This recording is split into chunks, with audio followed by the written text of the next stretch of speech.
This case concerns Mary Catherine Higdon, who was born in 1994. From a young age, Mary was energetic and joyful, known for making others laugh through her humor, impressions, and playful behavior. She shared a unique bond with her pet frog, often taking it with her on walks around town. An avid lover of the outdoors, Mary enjoyed exploring nature and admiring its beauty.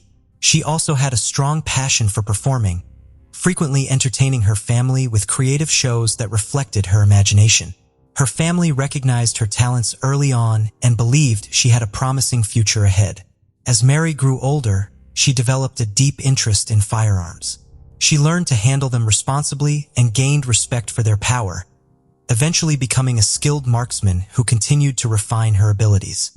During her high school years, Mary met her partner, Stephen Freeman, who would become the love of her life.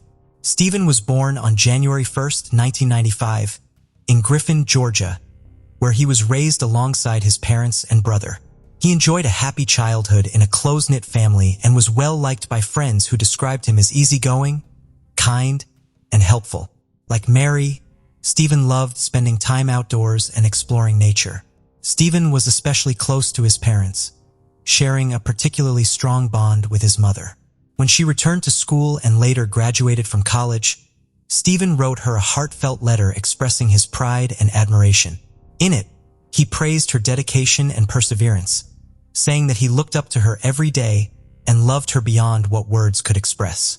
His deep respect and appreciation for his mother were evident in the way he spoke about her. After meeting in high school, Stephen and Mary Catherine formed a close bond rooted in their shared passion for outdoor activities such as hiking, camping, fishing, and hunting. Their mutual love of nature became the foundation of their strong relationship. Following their high school graduation, the couple took the next step by moving in together in Griffin, Georgia. Having a place of their own filled both Mary Catherine and Stephen with excitement. Stephen's mother warmly welcomed Mary Catherine into the family, treating her as a daughter. Each Sunday, the couple joined Stephen's parents for large family dinners, a cherished tradition that strengthened their relationships and firmly established Mary Catherine as part of the family. Stephen's friends were initially cautious about his relationship with Mary Catherine, but as they came to know her, they began to recognize the positive impact she had on his life. They noticed how happy she made him and admired her enthusiasm for outdoor activities. Stephen and Mary Catherine worked in different fields. Stephen was employed as a metal worker, specializing in roof repairs, while Mary Catherine held 2 part-time jobs. She worked as a teacher's assistant at St. George's Episcopal School, a preschool in Milner, Georgia, and also worked at a sporting goods store selling firearms. Notably, one of Stephen's close friends, Thomas Skinner, was also Mary Catherine's co-worker at the sporting goods store. Mary Catherine learned about basic gun safety while working at the sporting goods store, which taught her how to properly hold, load, and shoot a gun. Similarly, Stephen was enthusiastic about firearms and owned several shotguns and rifles that he used for hunting and target practice. He also kept a Glock 42 handgun at home for self-protection. After 5 years together, Mary Catherine and Stephen were still living in their apartment in Griffin by the summer of 2018. However, their relationship took a tragic turn on August 1st when Mary Catherine made a distressing 911 call, marking the end of their high school romance. Mary Catherine frantically called the dispatcher, screaming that she had accidentally just shot her boyfriend. The police quickly responded to the emergency call and arrived at the apartment shared by Mary Catherine and Stephen. They found Mary Catherine in a state of panic, crying and hyperventilating as she knelt beside Stephen's motionless body. She repeatedly wailed that she could not lose him, her voice filled with anguish and desperation. As the police carefully moved Mary Catherine away from Stephen, they were able to assess his condition. They discovered that he had been shot in the chest, but miraculously he was still alive. The police immediately called for an ambulance to rush Stephen to the nearest hospital. At the emergency room, a team of skilled doctors worked to save Stephen's life. Despite their best efforts, his condition continued to worsen. Unfortunately, the severity of his injury ultimately proved fatal, and Stephen succumbed to his wounds. After Stephen was taken to the hospital, Mary Catherine accompanied the police to the station for a formal interview. Mary Catherine explained what happened on the night she accidentally shot Stephen. She said she was giving him the gun because he normally kept it beside his bed for safety. However, she clarified that they never loaded the chamber of their guns at home. During the police questioning, officers detected the smell of alcohol on Mary Catherine's breath. As they pressed her for more information, her story changed. Initially, she said she handed Stephen the gun, but later claimed she tossed it to him. The police were skeptical of her changing story, knowing that a gun wouldn't fire randomly just because it was tossed. Someone had to pull the trigger. The police investigation revealed that Mary Catherine must have been pointing the gun directly at Stephen's body for the bullet to have struck where it did, given the location of his gunshot wound. During her interview, Mary Catherine admitted, "I did it out of anger, but unfortunately, the recording equipment malfunctioned at that exact moment, and her words were inaudible."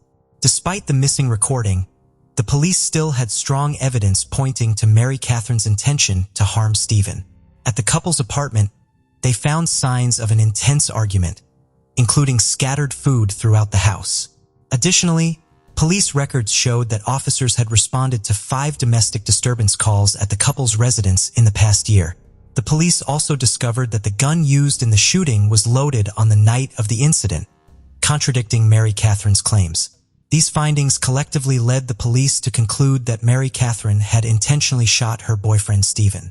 The police found cooking grease residue on the gun and magazine, leading them to believe Mary Catherine, who was cooking dinner at the time, had loaded the weapon. After Mary Catherine shot Stephen, the police questioned his friends to learn more about their relationship. According to his friends, Mary Catherine and Stephen's relationship was marked by constant fighting and toxicity. They reported that the couple frequently had intense, heated arguments. Mary Catherine was described as possessive and verbally abusive towards Stephen, with signs of mental instability that heightened the tension between them. Whenever Stephen tried to create distance by leaving their apartment, Mary Catherine would barrage him with relentless texts and calls, forcing him to block her. One of Stephen's friends revealed that Stephen had confided in him about Mary Catherine's history of threatening him with a gun. Specifically, she had pulled a firearm on him at least 3 times in the past. Despite this, Stephen chose not to report these incidents to the authorities because he was worried about Mary Catherine getting into trouble. Stephen's friends stressed that his top priority was always Mary Catherine's well-being, even when it put his own safety at risk. When Stephen's friends learned that Mary Catherine had accidentally shot him, they were skeptical because they knew she was knowledgeable about handling firearms. In fact, just 3 months prior to the shooting, Stephen had texted a friend to say that Mary Catherine was running wild outside, screaming and attempting to shoot both him and herself. Stephen told a friend that Mary Catherine had previously pointed a gun at him, but the latest time, her eyes frightened him, making him think she might actually pull the trigger. By July 2018, Stephen was exhausted with Mary Catherine's behavior and considered leaving her. In July, Stephen planned to secretly move to another town while Mary Catherine was out, without telling her. He was afraid of how she might react if she knew he was leaving.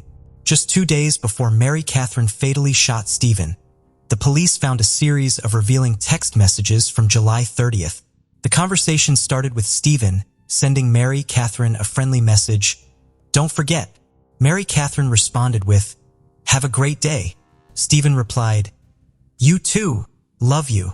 However, the night of July 31st, Stephen avoided Mary Catherine's texts and calls as they were in the middle of a fight and instead spent the evening at a friend's house. On the night of August 1st, Mary Catherine was at home preparing dinner when she realized Stephen wasn't there.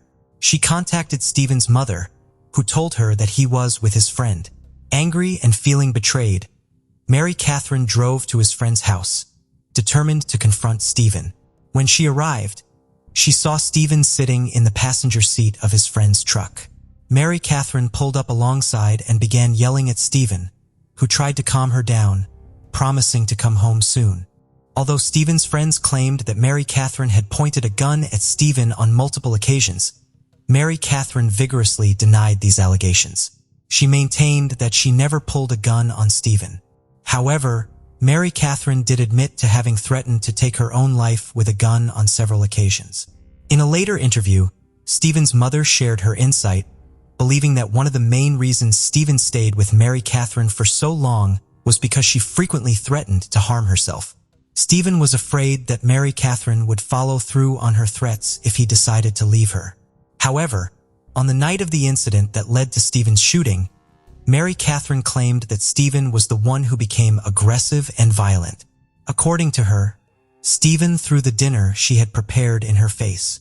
Mary Catherine stated that she only picked up the gun to defend herself and scare Stephen away. She wanted him to leave the apartment, but Stephen allegedly lunged at her, which frightened her. As she backed away, the next thing she knew, Stephen was bleeding from the chest. At the time of the shooting, Mary Catherine didn't tell the police her version of events because she was embarrassed to admit that Stephen had a history of violence towards her. She claimed that Stephen had hit her in the past and was controlling.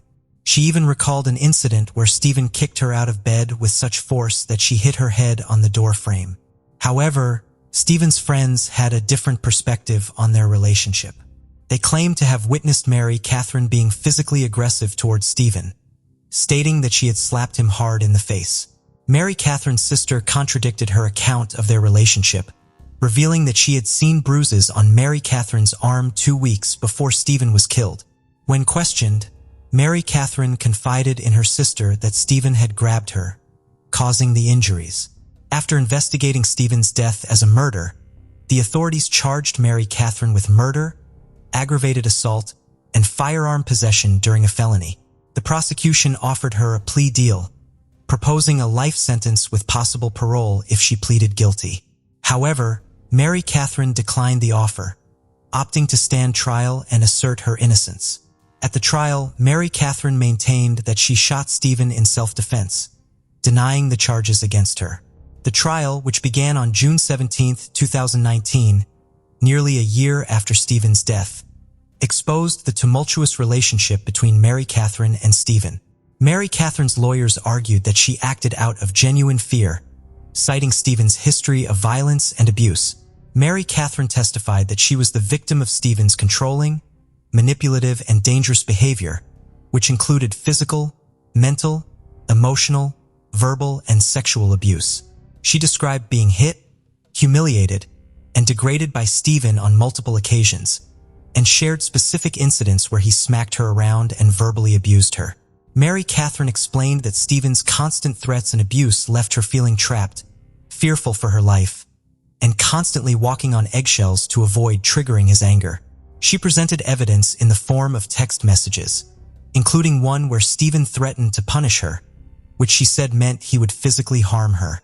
Another text message showed Stephen's explicit threat to hit her back twice as hard if she defended herself. Mary Catherine's defense team also presented messages that supported her allegations of sexual assault, including a text where Stephen mentioned his red room, which she described as a place where they engaged in violent and aggressive intercourse. Mary Catherine testified that Stephen sexually assaulted her on 2 occasions, including one after they returned from a vacation to Disney World, where he allegedly ignored her pleas to stop and intensified his efforts instead. The defense presented over 60 pages of text messages from Stephen, which showcased his pattern of verbal assaults and threatening behavior towards Mary Catherine. These messages included disturbing images and captions, such as one showing Stephen holding a dead fish, accompanied by the caption, "This is you." Another message showed Stephen's violent threats towards Mary Catherine after she cheated on him, where he wrote, "I'm going to wreck you for wrecking me." The defense also alleged that Stephen's drug and alcohol addiction contributed to his violent outbursts. Mary Catherine maintained that she was the one who ended the relationship, not Stephen, and that her actions on the night she shot him were a result of her desperation to escape the abuse. Mary Catherine claimed that Stephen had reacted violently to some news and had threatened to attack her, causing her to defend herself by grabbing a gun. She said the last thing she had told him before shooting was to get out of her house. However, Stephen's friends and family disputed Mary Catherine's allegations, describing Stephen as a friendly and caring person. Stephen's mother said she was unaware of any threatening messages her son had sent Mary Catherine and did not condone such behavior. Although she acknowledged that Stephen may have said some angry things, She believed he did not mean them. In court, the prosecution questioned Mary Catherine about her story, pointing out that she had never reported any alleged abuse by Stephen. They also presented evidence that Mary Catherine had searched for violent and explicit content online just hours before the shooting, which she claimed was to find ways to make Stephen happy. The prosecution argued that Mary Catherine had changed her story about the shooting multiple times, and that a text from Stephen suggested she had pointed a gun at him before.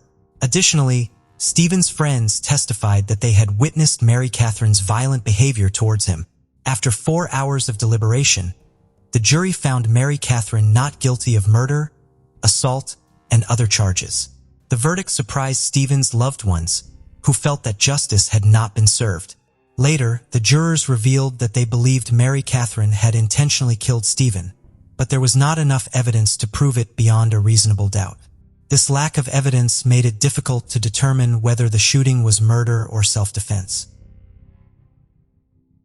Mauricio Leal was born on November 25, 1973 in Cartago, Valdelcalca, Colombia. From a young age, Mauricio was captivated by the world of beauty. As a child, he could spend hours mesmerized by the salons he passed by, although he didn't fully understand that this fascination would become a lifelong passion.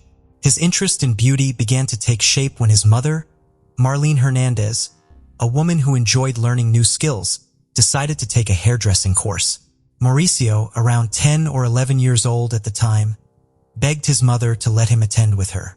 Although she initially told him he couldn't go because he wasn't enrolled, he didn't give up. Instead, he would watch her learn from outside the classroom, captivated by the artistry. Mauricio's early years, however, weren't easy. His parents often argued, creating a tense home environment. Influenced by this, some of his siblings got into trouble, though Mauricio managed to stay focused. At just 15, he urged his parents to consider separating, believing that constant conflict wasn't beneficial for anyone. When his father heard that Mauricio had suggested the separation, he taunted him, questioning who would take care of his mother and siblings. Mauricio didn't respond with words. He resolved to show through his actions that responsibility and resilience were not defined by anyone's expectations. Determined to support his family, Mauricio left Cartago and moved to Cali. He found a modest room and took on various jobs, from packing goods to delivering food on his bicycle, all while continuing his studies, often sleeping only 4 hours a night. Despite these challenges, Mauricio maintained a positive outlook. One day, in a conversation with a woman at his aunt's church, he shared his passion for hairdressing but explained that financial responsibilities kept him from pursuing it fully. By a stroke of luck, the woman knew someone who owned a salon and offered to introduce Mauricio. At just 16, Mauricio began working at the salon. Without experience, he started with basic tasks: sweeping, cleaning, serving coffee, and running errands. After some time, he gathered the courage to tell the salon owner he knew how to cut hair, a claim he wasn't entirely confident about. The owner challenged him to prove it by cutting his own hair. In that moment, Mauricio, though inexperienced, showed his natural talent, impressing the owner and securing a role as a stylist. Mauricio's popularity grew rapidly. Some clients were initially skeptical, seeing him in his school uniform, but word of his skills quickly spread. Within just 7 months, Mauricio became the most sought-after stylist in the salon, allowing him to provide a better life for his mother and siblings. His older brother, Joni, often heard their mother express pride in Mauricio's hard work.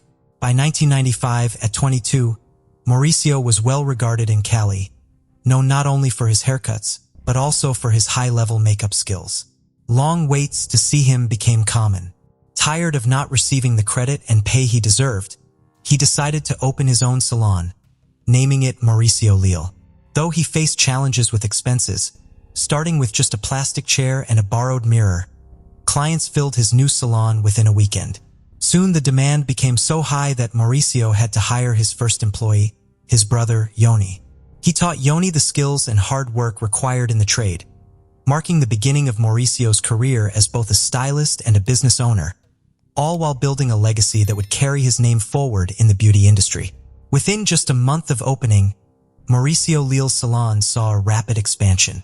One of the salons where Mauricio had previously worked went out of business after he left, as his departure caused a sharp drop in clientele.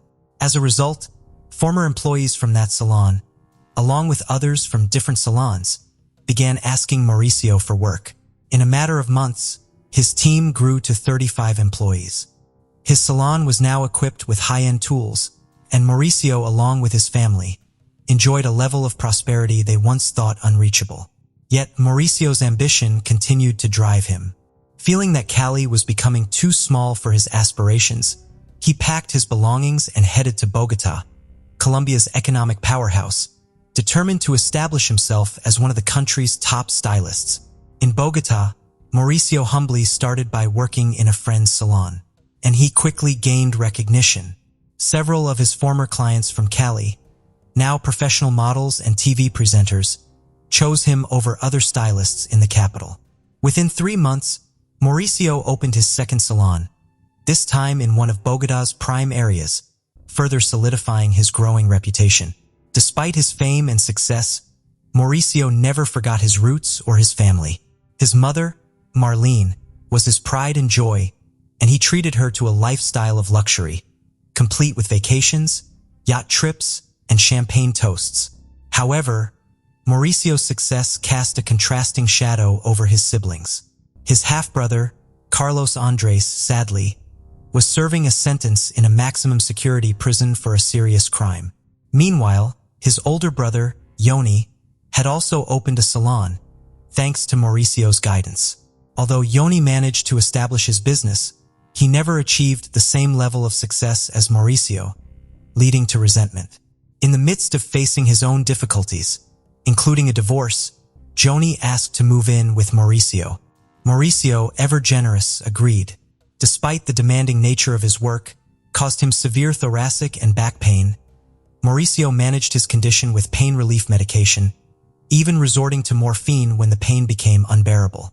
Over the years, he learned to live with it, but a tragic event would soon overshadow any efforts at improvement. On Monday, November 22, 2021, Mauricio's career was at its peak. That morning, he was scheduled for an important meeting with representatives from the Miss Universe pageant, where he was set to negotiate a contract that would place him on an international stage. However, when the representatives arrived at his salon, Mauricio was nowhere to be found.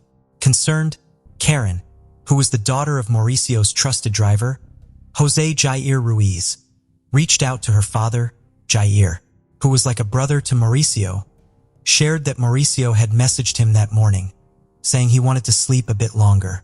By 2 p.m., the absence became alarming. Karen's calls to both Mauricio and his mother went unanswered, and each attempt seemed to be met with someone hanging up. Growing increasingly worried, Jair contacted Yoni, who was living with Mauricio at the time, to ask if he had any information.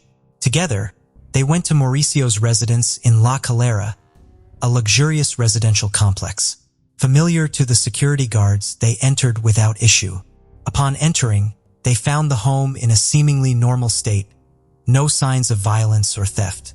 However, an ominous feeling overcame Jair when he tried to open the master bedroom door, which was locked. When he received no response, he climbed outside to a window overlooking the garden. To his surprise, the window wasn't locked, and upon entering, he was met with a devastating sight. Blood covered the scene, with Mauricio lying lifeless on the bed, a knife still embedded in his body. Beside him was the body of his mother, Marlene, in an equally tragic state. Jonier rushed in after hearing Jair's screams. Shocked and horrified, he knew immediately that his brother and mother were gone. Fighting the impulse to approach the bodies, Jonier urged Jerry to step back to avoid contaminating the initial speculation pointed to a murder-suicide, especially when police found a note signed by Mauricio reading, "I love you. Forgive me. I can't take it anymore." Although the letter seemed genuine, the scene itself suggested otherwise. Mauricio's body was positioned with a knife in his abdomen, still held by his hands, alongside several pills on the nightstand, which at first glance appeared to support the theory of a suicide.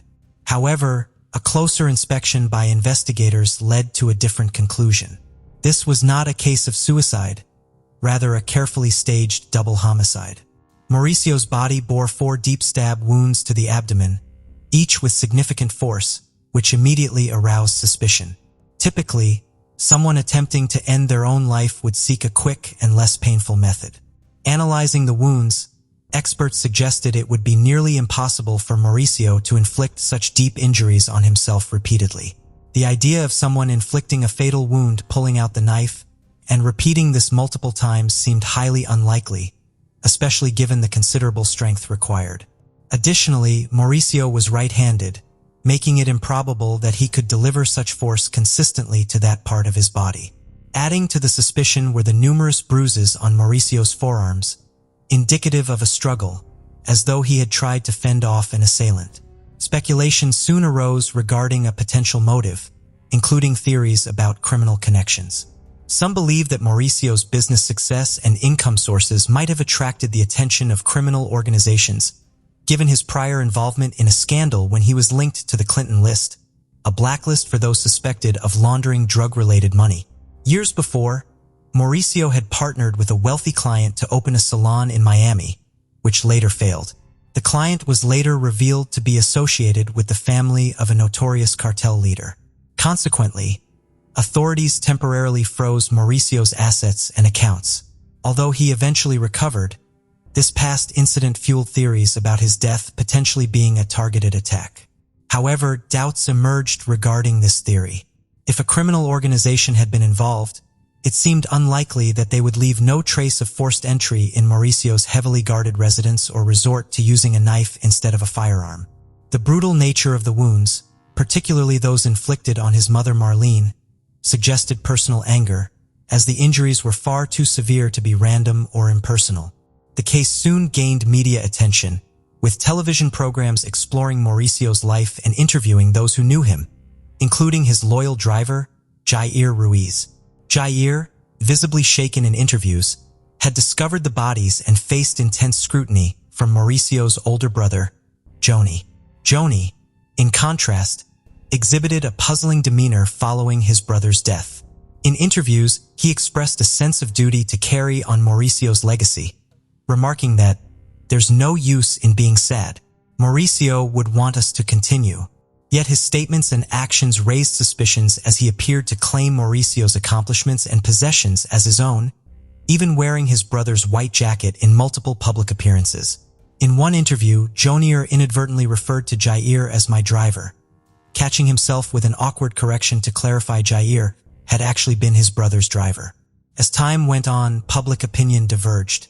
Some saw Joni as innocent while others believed his calculated statements were rehearsed. The police were initially criticized for their perceived slowness. But on January 15, 2022, Joni was arrested in Bogota on charges of double homicide. He was carrying a large sum of cash at the time, suggesting he might have planned to flee or use his newfound inheritance for a lavish lifestyle. The arrest stunned the nation, but even more shocking was Jonier's eventual confession at the Attorney General's office. In court, Jonier delivered a carefully worded statement. "I have made a very personal and important decision freely and voluntarily to accept the charges through an agreement with the prosecutor's office. I extend my sincerest apologies to my family, my children, the victims, and all of Colombia for these events." His admission, however, was laden with euphemisms, referring to Mauricio and Marlene only as the victims and distancing himself from any emotional connection. For many, Jonier's lack of empathy explained why he had never achieved Mauricio's level of success. Unlike his brother, he lacked Mauricio's humanity and kindness. The confession seemed to conclude the case, but a sudden twist reopened the investigation. Under Colombian law, a guilty verdict does not guarantee a severe sentence, with potential outcomes ranging from a life sentence to a mere year in prison or even a fine. In Jonier's case, his initial trial declared him innocent, only for a subsequent trial to find him guilty. As the legal process unfolded, the public awaited the final sentence, knowing that in Colombia, the outcome could mean either justice served or an unexpected release.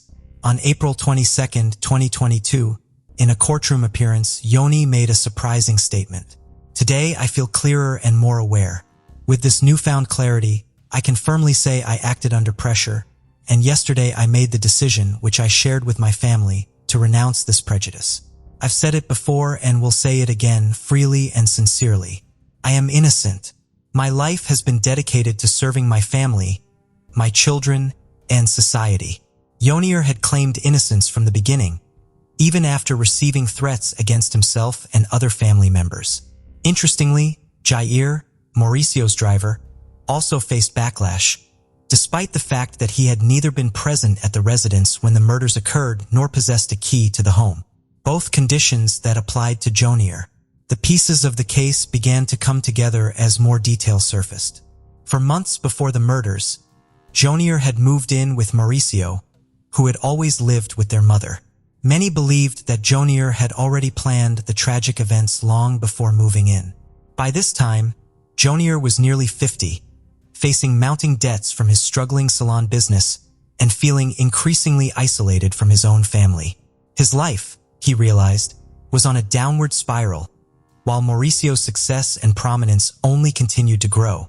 From this twisted perspective, Yonir saw himself in Mauricio's shadow, resentful of his younger brother's success and apparent favoritism within the family. Though Mauricio was generous with him, even asking for small favors with a cautious tone, likely knowing Yonir's volatile temperament, the relationship remained strained. The evening before the murders, Yonir attended a family gathering, later making a point to emphasize that he had been out and that Mauricio and their mother had not left their rooms. Security records later confirmed his movements in and out of the complex. Around 9 p.m. while Yonir was out, Mauricio sent what would be his final voice message to his brother. The message was simple, asking Yonir to pick up some cookies, but Mauricio's tone seemed unusually cautious, as if aware of his brother's temper. At 11 p.m., Yoni returned to the mansion and claimed he left the cookies on a table without speaking to his family before heading to bed.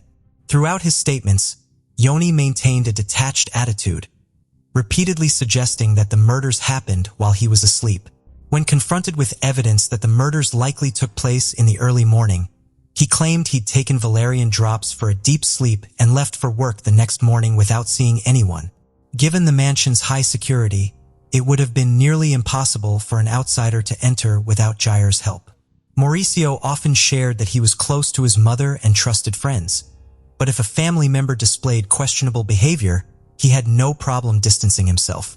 Tensions with Yonir had escalated over money, with Mauricio's refusal to lend him more reinforcing that Yonir had no direct claim to his wealth. After the murders, police noted several oddities in Yonir's behavior. Around 11 a.m., he was captured on security footage leaving the mansion, and shortly after, sending a voice message to Marlene's phone, a bizarre move that many saw as either a mocking gesture or a twisted attempt at covering his tracks. He even sent out goodbye messages to Mauricio's contacts, pretending to be his brother, a revelation that further unsettled investigators. Security footage from the residential complex confirmed that Yoni was in the mansion from 11 p.m. until 11 a.m. the following day, which coincides with the estimated time frame of the murders. A neighbor reported hearing Marlene shout that night, "Yoni, enough, I'm tired of this." To which Yoni allegedly responded, "Mom, always with the same thing." It's believed that shortly after this confrontation, Yoni attacked his mother first. The fact that the murders were committed with kitchen knives from the home further suggested that the culprit was someone who lived there.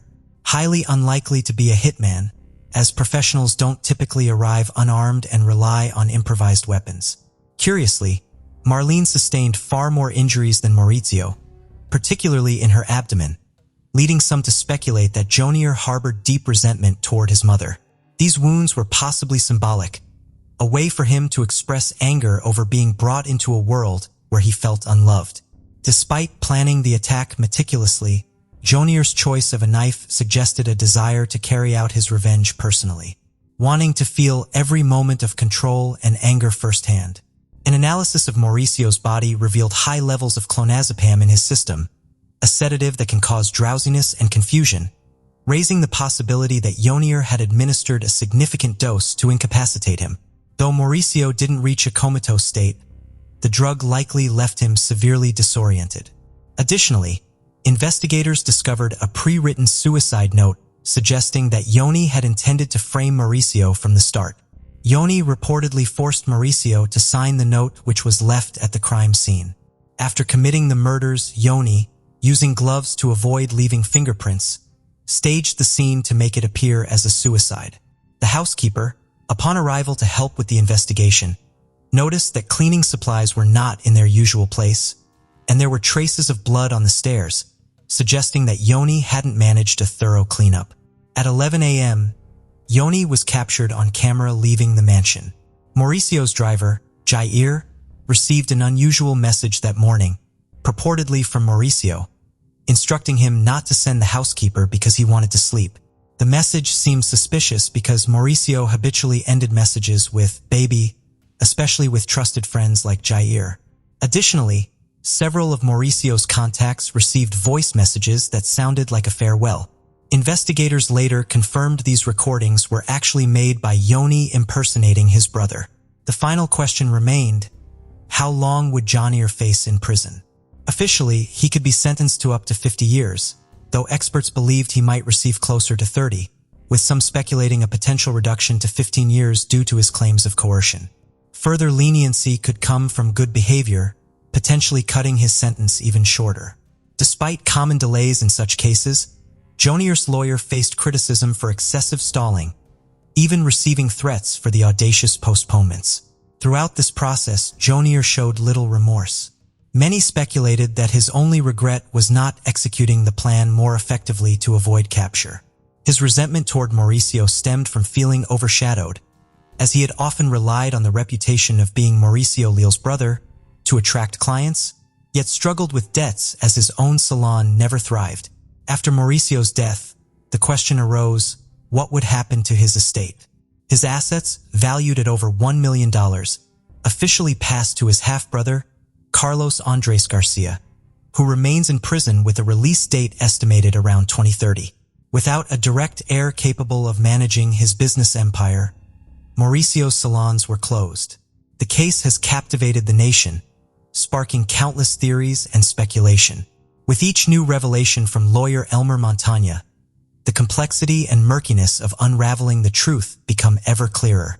A recently uncovered video found on Mauricio Leal's phone has sent shockwaves across the country. In the clip, Mauricio appears distressed, seemingly forced to take the blame for his mother's murder as her lifeless body lies beside him. This shocking evidence surfaced long after the crime, which originally took place in November 2021. Shedding new light on a story that only seems to grow darker as more details emerge. The case of Antonia Barra. Antonia Barra was born on December 3, 1999, in Temuco, Chile, to a wealthy family. She was the youngest of 5 children, with 2 older brothers, Sebastian and Ignacio, and 2 sisters, Catalina and Carla. Antonia was particularly close to Catalina, whom she considered her best friend and confidant. Her parents valued education and encouraged their children to pursue their interests, including sports and music. As the youngest child, Antonia was especially loved and spoiled by her parents. Despite this, she was a diligent student and dreamed of studying tourism and traveling the world. At the age of 15, Antonia met Martin Pradenas on social media in 2015. Martin was 8 years older than Antonia and lived in the same city. He was divorced and had a child from a previous marriage. Little is known about Martin's early life, except that he was born in February 1992 in Temuco to Ivan Pronis and Paul Adair. When Martin was 20, he got a girl from his school pregnant, and to avoid scandal and punishment, he married her. However, the marriage ended shortly after the birth of their child. Martin and Antonia were acquaintances who knew each other from socializing with young people on social networks between 2015 and 2017. However, their relationship remained purely platonic. After Antonia graduated from high school and enrolled in university, she relocated to a different city, and they lost touch. At university, Antonia focused on her studies in the travel industry, formed new friendships, and explored new hobbies. Martin was no longer on her mind. During her breaks from university, Antonia would return to her hometown but primarily stayed in touch with her family, including her parents and siblings. During her time at university, Antonia developed a close bond with a fellow student named Consuela Erb, and they became nearly inseparable. She also started a romantic relationship with a student named Rodrigo Aguad, which lasted for approximately a year. However, they got into a dispute at the beginning of the new semester in September 2019 and decided to take a break from each other. Antonio had recently gone through a breakup and was feeling down. Luckily, the Chilean national holiday was just around the corner, offering a long weekend and a chance to take her mind off things. She and her best friend decided to attend an electronic music festival in the charming town of Pucón. They carpooled with 3 classmates using Consuela's car. As it happened, close friends of Antonio's family owned a summer house in Pucón, and since the owners were out of town, they kindly offered Antonio and her friend the use of their house, even providing them with the spare key. Upon arrival, the group split up, and they friends settled into the spacious and cozy house, looking forward to a relaxing weekend getaway. On the evening of September 18th, Antonia ran into Martin while walking around the city, and they struck up a conversation. As it turned out, Martin was also in town for the festival with his friends and was staying in a large rented house just outside the city center. They hit it off and made plans to meet up the next day at a party at a popular nightclub. Antonia called her parents to fill them in on her plans, and her father warned her to be careful and not to drink too much. Antonia laughed it off and promised to be responsible. The next day, Antonia and her friends spent hours getting ready for the party, choosing outfits and doing their makeup. Before heading out, they shared a bottle of wine and then took a taxi to the club. When they arrived, they ordered a bottle of champagne at the bar and drank it together before hitting the dance floor. It was after midnight when Martin and his friends arrived at the club. Antonia was already quite drunk by then, but she continued to drink and dance with Martin. According to her friend, Consuela, Antonia was advised to slow down, but she didn't listen. At one point, Consuela lost track of Antonia and spent half an hour searching for her. When she finally found her, Antonia was in another room with Martin, barely able to stand due to her intoxication. Consuela saw her classmate Benjamin Morales at the club and asked for his help in getting her friend Antonia home. However, Antonia refused to leave, saying the night was still young. A short while later, she started to feel unwell, and her friends took her outside for some fresh air. After she felt a bit better, she returned to the club. Consuela went to Antonia later that night and told her that she was exhausted and ready to head home. However, Antonia declined, wanting to stay and continue having fun. Consuela then left the club, giving up on convincing Antonia to leave with her. She took a taxi home and went straight to bed. Benjamin saw Martin escorting Antonia out of the club, holding her because she was swaying from side to side. According to Benjamin, Antonia was too drunk to fight back, and Martin took advantage of her state. They waited near the entrance for a while, allowing Antonia to recover a bit. Soon, Martin's friends arrived and suggested they continue partying at their rented house. The company ordered a taxi, but Martin and Antonia decided to walk, as she was unwell and disoriented. Surveillance cameras captured their walk, showing the man supporting a drunk student who was trying to break free from his grasp. Along the way, they stopped at a 24-hour supermarket, where Martin purchased beer. Inside the empty store, Martin attempted to kiss she, but she pushed him away and turned her back on him. It was clear she was uncomfortable, but her intoxication left her unable to resist or escape. Martin, being stronger, continued to lead Antonia, and they eventually arrived at the rented house around 8 a.m. The people in the living room saw that she was upset, but she was too drunk to clearly communicate her distress. Despite Antonia's obvious unease, Martin continued to hug and try to kiss her. The other friends, also heavily intoxicated, failed to intervene. Eventually, they retreated to a bedroom, where the man assaulted she while she was in a dazed state. Antonia was confused and disoriented as Martin ignored her attempts to resist and stop him. After the incident, he rejoined his friends in the living room and continued the party, leaving Antonia alone in the bedroom. Later, around 9 a.m., she managed to call Benjamin, but her speech was slurred and she was crying uncontrollably, making it hard for him to understand her. She was unable to explain what had happened or where she was. Benjamin became concerned and called Consuela, telling her that Antonia was in trouble and needed help. Antonia then called Consuela herself, struggling to communicate, and eventually found out her location, prompting Consuela to go to her aid. When Consuela met Martin at the doorstep, she asked him what had happened, but he just smiled and claimed that everything was consensual. However, when Consuela found her friend, Antonia, in one of the rooms, she was shocked by her condition. Antonia was crying and begged to be taken away from the place as soon as possible.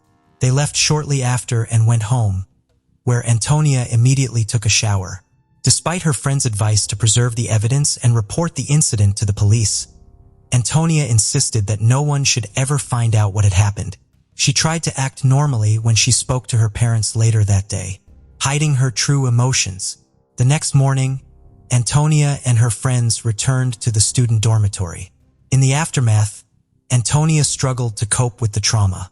She tried to forget the nightmare and resume her normal life, attending classes and socializing with friends. However, only Consuela noticed that Antonia was not okay. As time passed, Antonia's mental state deteriorated, and she gradually fell into a deep depression. Antonia was traumatized and didn't want to talk to anyone about what had happened to her. She refused to file a police report, fearing that it would only spread the news and make things worse. However, rumors about her began to circulate quickly. They would whisper, point, and laugh at her. One of her classmates even had the audacity to ask her about the rumors in front of everyone. However, what sent Antonia over the edge was a phone call from Rodrigo, her ex-boyfriend, with whom she still had strong feelings and had been holding on to the hope of rekindling their relationship. During the call, Rodrigo repeated all the rumors he had heard and told Antonia that he never wanted to see her again. Antonia broke down in tears, trying to defend herself and explain that the rumors were not true. But Rodrigo was unforgiving, using derogatory language to describe her and calling her promiscuous before hanging up. This conversation was devastating for Antonia, and she couldn't cope with the emotional pain. On Saturday, October 12, 2019, Antonia went to her parents' house, seeking comfort and solace with her family. Concern for Antonia's well-being grew as her relatives noticed a deep sadness in her eyes, despite her claims that everything was okay. Later that evening, she posted old childhood photos on social media, accompanied by a distressing message. The following day, after dinner with her family, Antonia retreated to her room on the 3rd floor. Her sister Catalina checked on her about an hour later, but Antonia asked to be left alone, saying she wanted to sleep. Catalina granted her wish, turned off the light, and bid her a loving goodbye before leaving the room. 2 hours passed before their mother, Marcela, came to Antonia's room to announce that dinner was ready. After knocking on the door with no response, Marcela entered the room and initially thought Antonia was asleep. However, upon touching her hand, she was met with an unsettling stillness. Devastated, Marcela screamed for help and the rest of the household rushed to the room. In a state of panic, they called for emergency services while attempting to revive Antonia on their own before medical professionals arrived. Antonia's situation had become hopeless, and she tragically took her own life by overdosing on sleeping pills. The investigation into her death and the first attempts to hold the perpetrator accountable began. The news shocked her family and friends, as many were unaware of the severe emotional distress Antonia had been experiencing. As Antonia's parents sought to understand what had happened to their daughter, they spoke with her friends and classmates. They were shocked by the rumors and gossip that had been circulating about Antonia. Consuela, in particular, shared everything she knew, but the parents felt that more needed to be done. They hired a top private detective to help reconstruct the events leading up to Antonia's death and gather evidence to bring the person responsible to justice. Alejandro, determined to seek justice for his daughter, used his connections to organize a press conference. In front of dozens of cameras, he shared the devastating truth. His daughter had been the victim of forced bullying, which she had been unable to survive. The person responsible, he emphasized, remained at large. The detective reconstructed the timeline of events from that fateful night and gathered statements from several key witnesses, including Consuela, Benjamin, and a few other university students who were willing to testify in court. With all the evidence collected, the Antonia family petitioned the court to arrest and prosecute Martin for his actions. However, the police determined that the evidence presented was insufficient to warrant taking him into custody. Martin claimed that everything that happened was consensual, although he admitted that both parties were intoxicated. Furthermore, the victim did not report the incident to the police. As a result, remained free, and he and his family subsequently filed a lawsuit against the Antonia family, accusing them of defamation, harassment, and the unauthorized disclosure of their personal information. According to the Martin family, Antonia's relatives had slandered their son and brother, Martin. In response, the Martin family decided to hold a press conference to defend themselves publicly. They argued that Martin's reputation had been harmed without justification and presented themselves as the ones who had been wronged. The Martin family also accused Antonia of sharing their personal contact information, including their home address, phone numbers, and social media handles. As a result, Martin and his family received daily insults and anonymous death threats. The Martins' family maintained that Martin's guilt had not been proven and that everything had happened by mutual consent. They expressed their willingness to defend Martins in court. Surprisingly, after the statement, the police supported the Martins' family, causing Antonia's relatives to stop making negative comments about them and to stop sharing personal data. This sudden change was a major blow. This unexpected turn of events was a significant setback.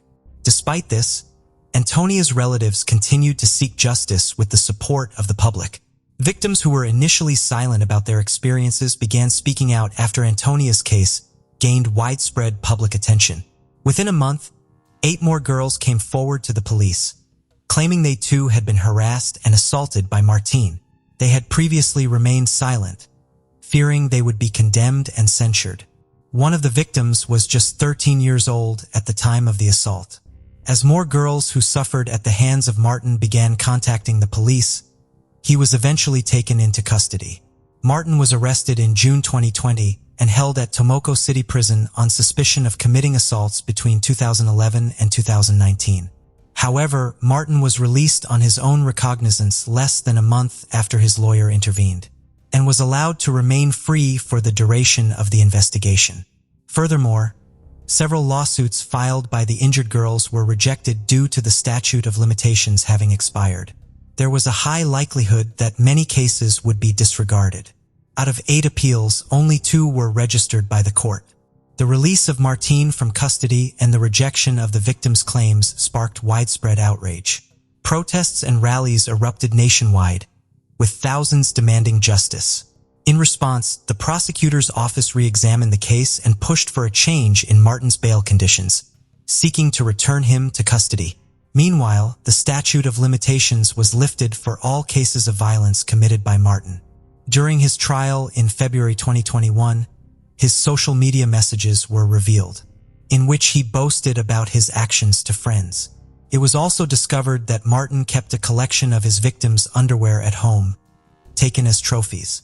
This collection included items from victims who had previously reported him to the court, as well as a belonging of Antonia's. On August 26, 2021, Martin was charged with 9 counts of crimes involving sexual misconduct. 3 of the victims were minors when the incidents occurred. The Antonia family appealed to the public to speak out against violence and bring those responsible to justice. The trial began in June 2022, allowing Martin's lawyers sufficient time to prepare. They presented witness statements and surveillance footage showing that Antonia left with the defendant voluntarily and did not attempt to resist him. The defense challenged the testimonies of other victims, but in August 2022, the court delivered a guilty verdict against Martin. He was convicted of 8 crimes involving sexual misconduct and causing Antonia's nervous breakdown, which ultimately led to her death. Martin was sentenced to 20 years in prison.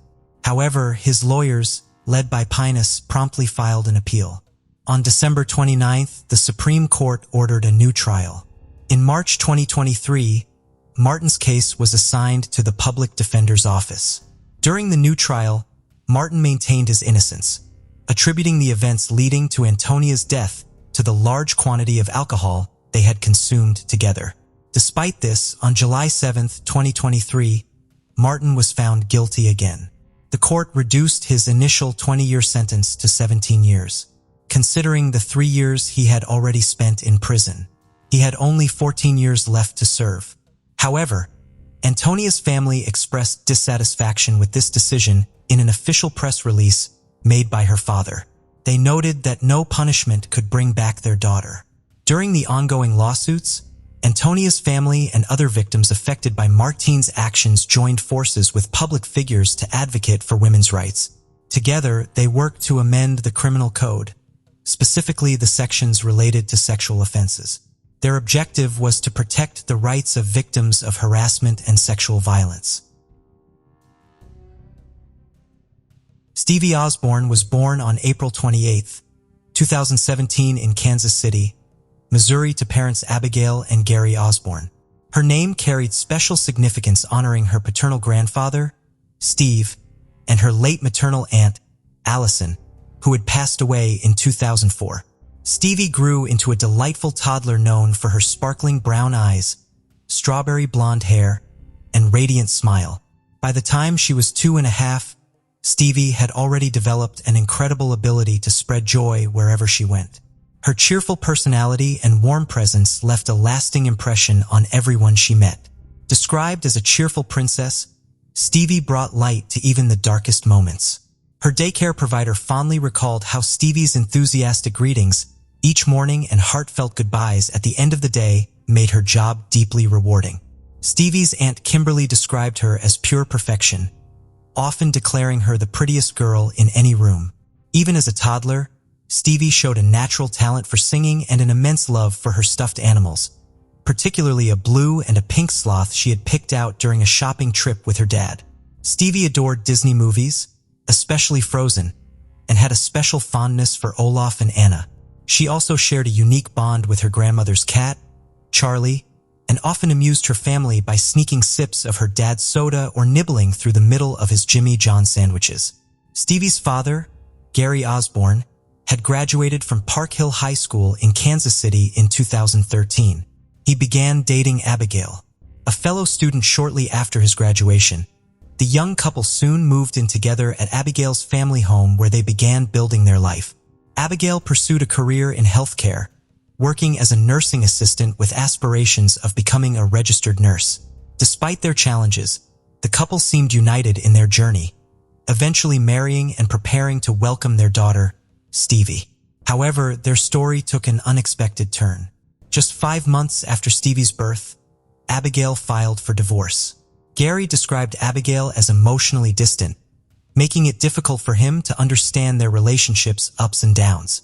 According to Gary, communication was scarce, and he often learned of issues only through her actions. Despite these challenges, Gary remained devoted to his role as a father, providing for his family and believing things were stable. After their separation, tensions escalated.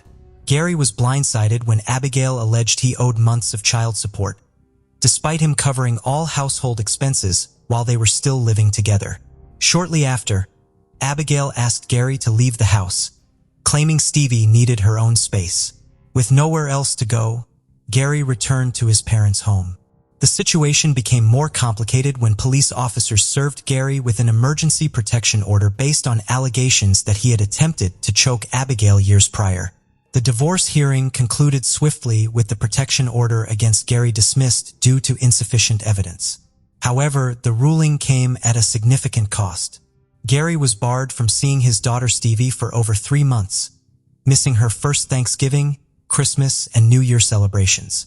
Finally, in January 2018, the court granted joint custody, though Abigail retained primary residence. Gary was allocated visitation every other weekend and 1 overnight each week, in addition to being ordered to pay $700 per month in child support. Meanwhile, Abigail had remarried a man named Corey. Though their interactions were limited, Gary acknowledged that Corey seemed more stable than others Abigail had been involved with. However, that marriage also ended in divorce.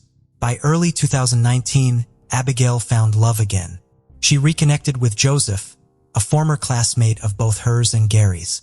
Originally from Seoul, South Korea, Joseph and Abigail's relationship quickly grew serious, leading them to move in together. December 19, 2019 started like any other day for Stevie and her dad. The toddler was brimming with excitement over an upcoming family Christmas party where she would visit her great-grandmother, Virginia. Gary had no way of knowing that when he dropped her off, it would be the last time he would kiss his daughter goodbye. According to reports, on the night of December 21, 2019, Abigail, who was working as a critical care nurse at St. Luke's Hospital in Kansas City, received a text from Joseph. He told her that Stevie was unwell and vomiting. When Abigail returned home at around 2 a.m. on December 22nd, she found Stevie, as Joseph had described, sick and lethargic. Joseph claimed that Stevie had tripped over the family dog and hit her head on the tile floor, resulting in a visible bruise on her forehead. Later that day, attended the family Christmas party, but her condition caused concern among relatives. Her great-grandmother shared photos from the gathering, showing Stevie sitting on Abigail's lap in pajamas, her face noticeably pale, with visible bruises on her forehead. Despite working in critical care, Abigail failed to seek medical attention for Stevie. Family members who attended the party observed Stevie vomiting repeatedly and noted multiple bruises around her forehead and ears.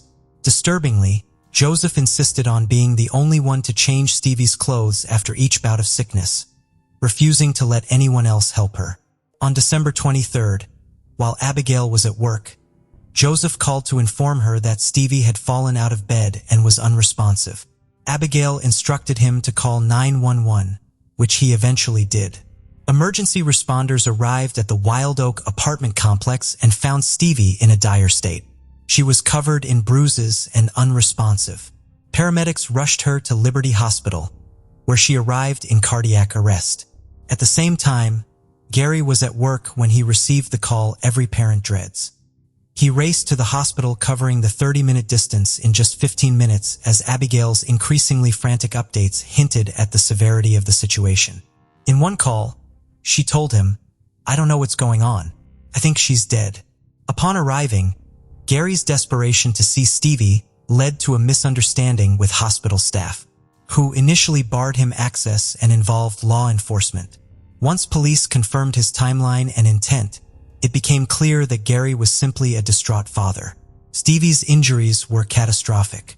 Doctors at Liberty Hospital identified skull fractures, severe brain trauma, and abdominal injuries. Emergency surgery was deemed necessary, and she was transferred to Children's Mercy Hospital for advanced care. Tragically, medical assessments revealed that Stevie had been deprived of oxygen for over 20 minutes, leaving her in critical condition. The bright, joyful toddler who had once lit up every room now faced unimaginable odds. The attending neurosurgeon delivered a devastating assessment to Gary and Abigail, stating that Stevie's injuries were almost certainly not accidental. The severity of the trauma pointed to intentional harm inflicted by someone else. Due to the troubling nature of her condition, medical staff at both hospitals filed reports with the Missouri Department of Social Services Children's Division, initiating an investigation into the circumstances surrounding Stevie Osborne's care.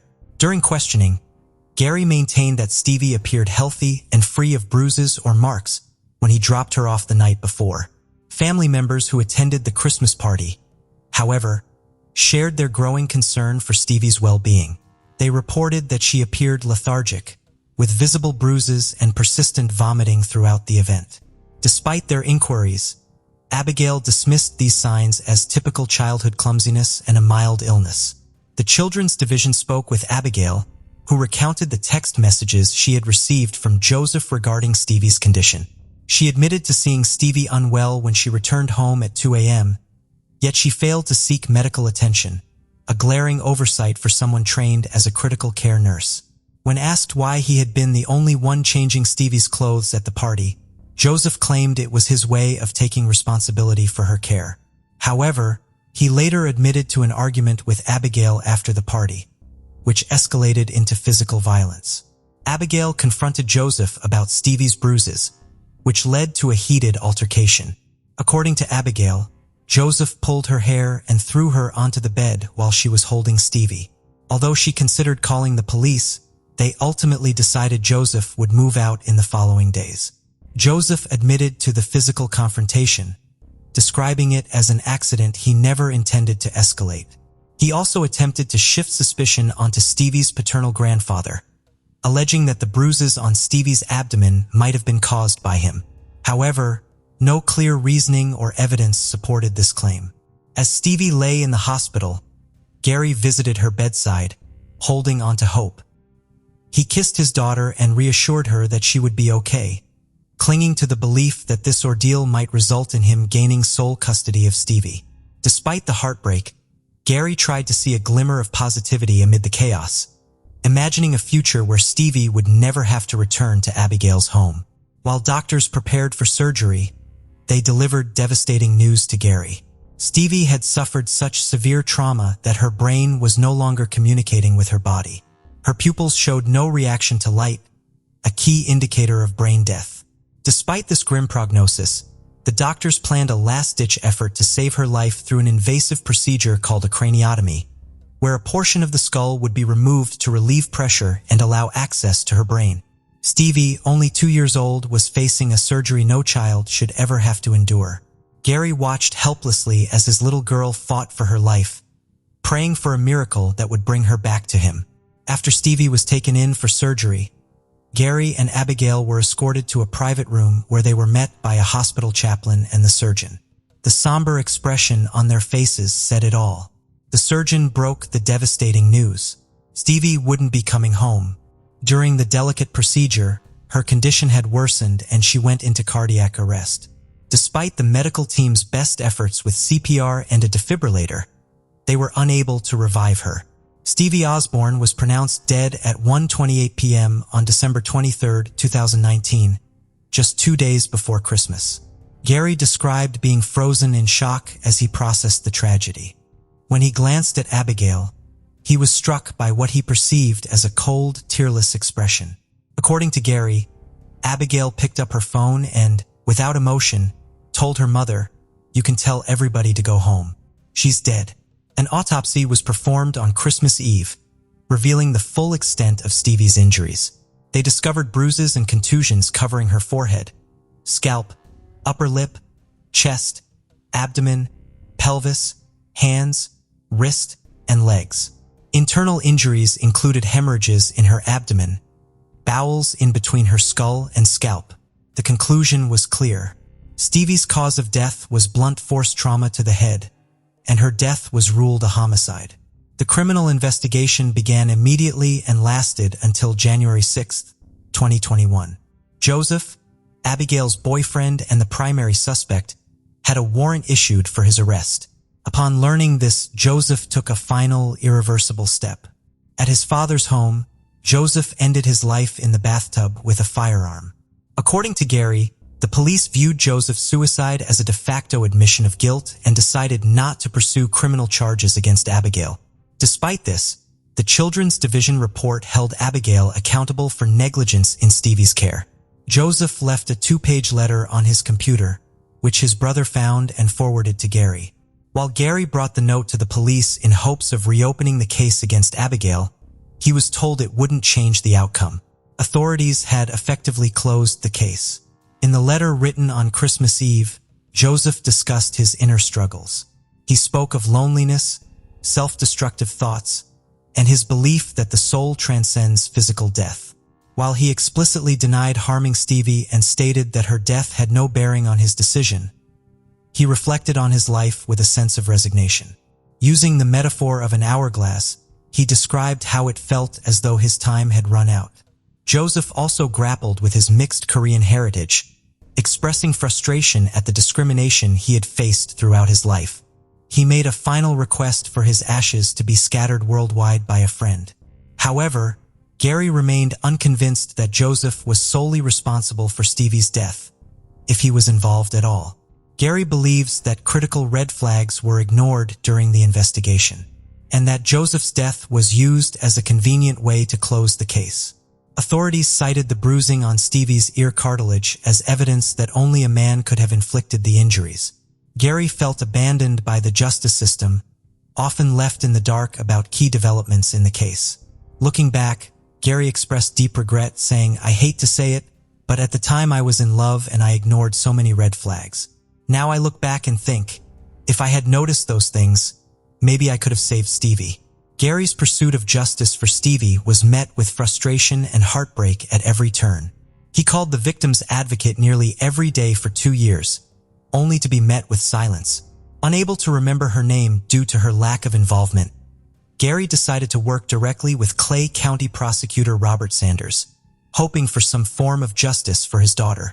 When Sanders requested a meeting with Gary and his family, they arrived at the office only to find 4 armed officers stationed outside. Gary's heart sank knowing the news would be grim. Inside, Sanders bluntly told him it's not illegal to be stupid. It's not illegal to be a bad mom. Gary was outraged, convinced that if Abigail faced a jury, they would see her complicity in Stevie's death.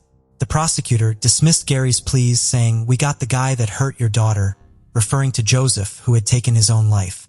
To Gary, this was no justice at all. There had been no trial, no conviction.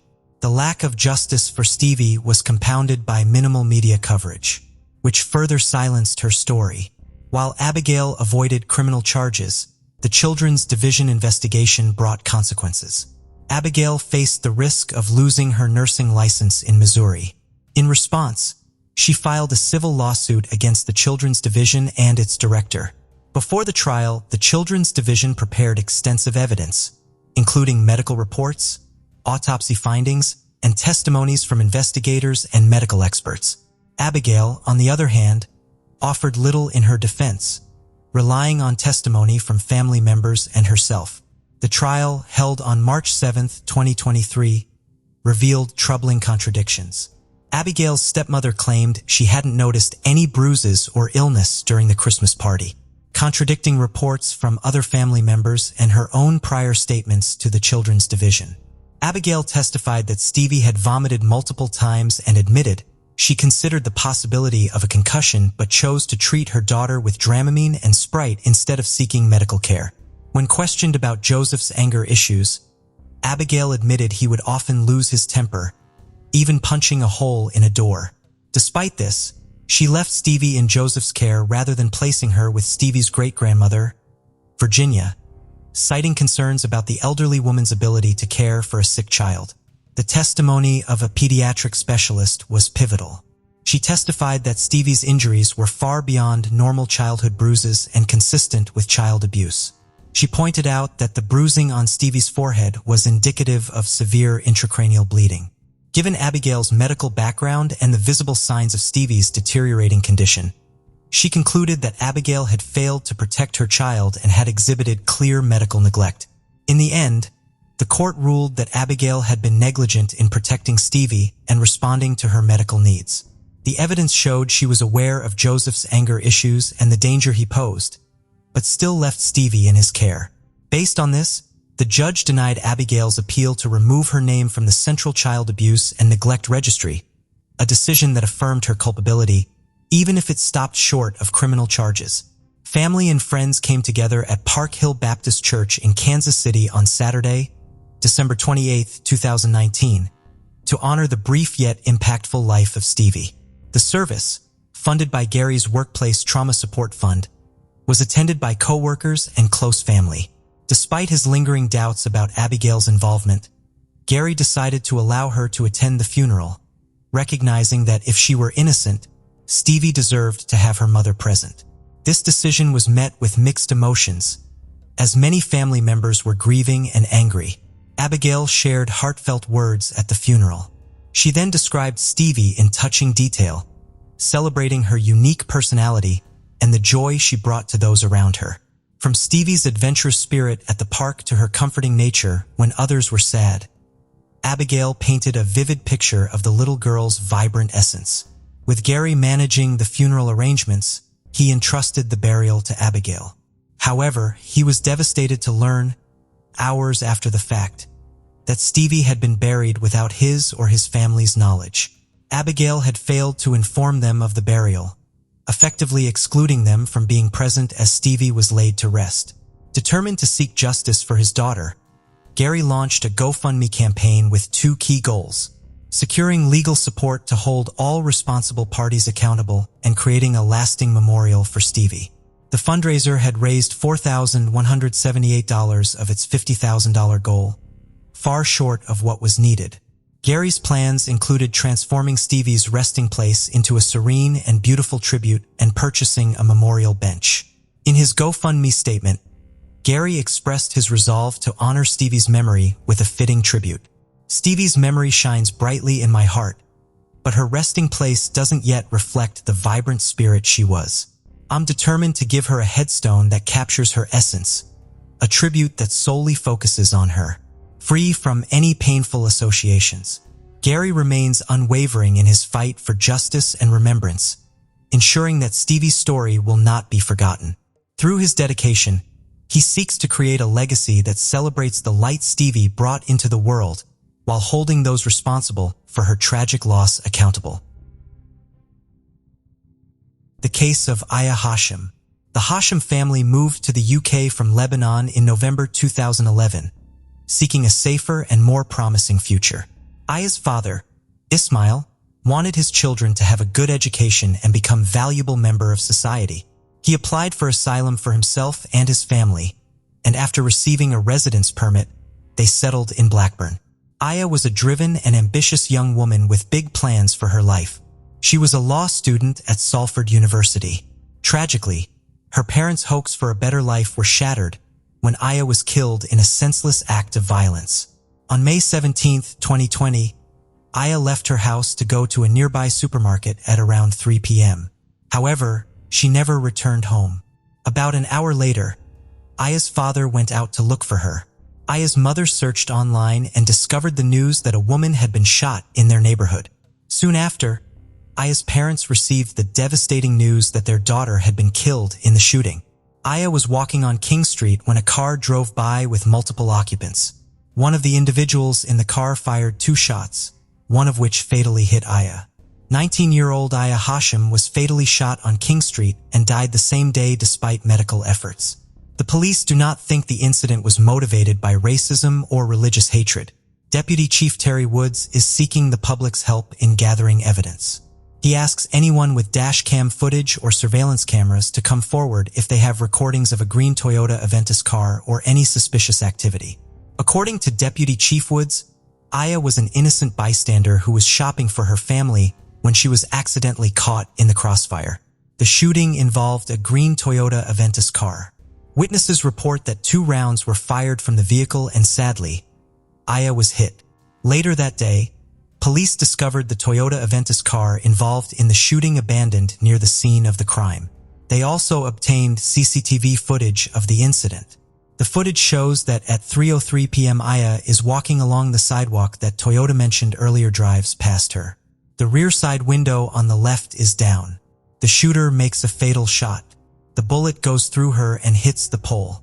For ethical reasons, the police did not reveal footage of she falling to the ground. After reviewing the video recording, it's clear that there were at least 2 individuals in the car, the driver and the shooter. Following the shooting, the perpetrators quickly fled the scene and abandoned the vehicle on a nearby street. Within 2 hours, the police located the car and initiated a search for its owner. Aya Hachem was caught in the crossfire of a shooting incident that occurred near Khan's car wash. Following her death, the police launched a massive operation to apprehend the suspects who had fled the UK with the assistance of international law enforcement. 8 individuals were initially charged in connection with her death. Aya's death was ultimately determined to be a tragic accident. She was an innocent bystander. The shooting was actually a targeted attack on the owner of Khan's car wash, who was a competitor of Pharaoh Suleiman. It was Suleiman who allegedly hired a hitman to take out Khan, but the bullet mistakenly hit Aya instead. According to the video recording, at the time of the incident, Aya was standing a few feet away from a pole. The first bullet fired missed its intended target and hit something near a man, as evidenced by the splashing water. The key point here is that the shooter made a mistake. The person they aimed at was not the business owner. rather an employee who was mistaken for Khan. During the second shot, Aya was positioned between the shooter and the employee. The bullet struck her in the left side of her chest, passed through her body, and then hit the pole. The car immediately fled the scene. The car wash owner, Khan, witnessed Aya falling to the ground and rushed to her aid, calling emergency services in the process. He described the events, stating that he had seen the car and the gun, and then the assailant sped away. According to him, they returned and started shooting, aiming the gun at him, which left him confused. To better understand the crime, let's examine the roles of the individuals involved. We'll start with the mastermind, Farrow Suleiman. Farrow Suleiman was a successful businessman with a loving family. Sullen owned a thriving tire shop that had gained significant popularity over time. The business provided him with a substantial income, enabling him and his family to live a comfortable life. He was also active on social media, frequently sharing photos of himself driving expensive cars, giving his followers a glimpse into his life. When his business began to decline, he devised a plan to eliminate his competitor, Khan. Despite being a potential suspect due to his motive, Suleiman went ahead with the plan. He enlisted the help of Ayaz Hussein, Zamir Raja, and Anthony Ennis. The perpetrators conducted a surveillance mission the day before the crime, driving near the car wash to inspect the area. Additionally, Abu Bakr Sasha purchased the Toyota used in the crime with money provided by Suleiman. Kashif Minzer ensured the car was in working condition by performing technical checks and addressing any malfunctions. Uthman Sasha and his girlfriend, Judy Chapman, played a supporting role in the crime. They drove the shooter and driver to the location of the Toyota in their Ford Fiesta and then picked them up after the crime was committed, they abandoning the Toyota on a nearby street. According to the inquest, at 1:14 p.m. Judy Chapman and Uthman Sessia picked up Raja and Ennis from Bolton and drove them 13 miles to Blackburn, where the Toyota was parked. Kashif Minzer made sure the Toyota was ready as all four men drove to Blackburn. However, when they stopped a couple of miles from the car wash, the Toyota wouldn't start due to a dead battery. Minzer jumped the battery using another car's battery and some wires. With the car started, Manzer handed it over to Raja and Ennis, then returned to the service station where Suleiman was waiting, watching from a front row seat to see what would happen. The Toyota approached the corner with its windows rolled down. Ennis and Raja circled the block several times, waiting for the perfect moment to act. They needed to be on the same side of the street as Khan's car wash. Meanwhile, Manzer and Suleiman were observing the situation unfold. On the fourth pass by the car wash, the Toyota slowed down.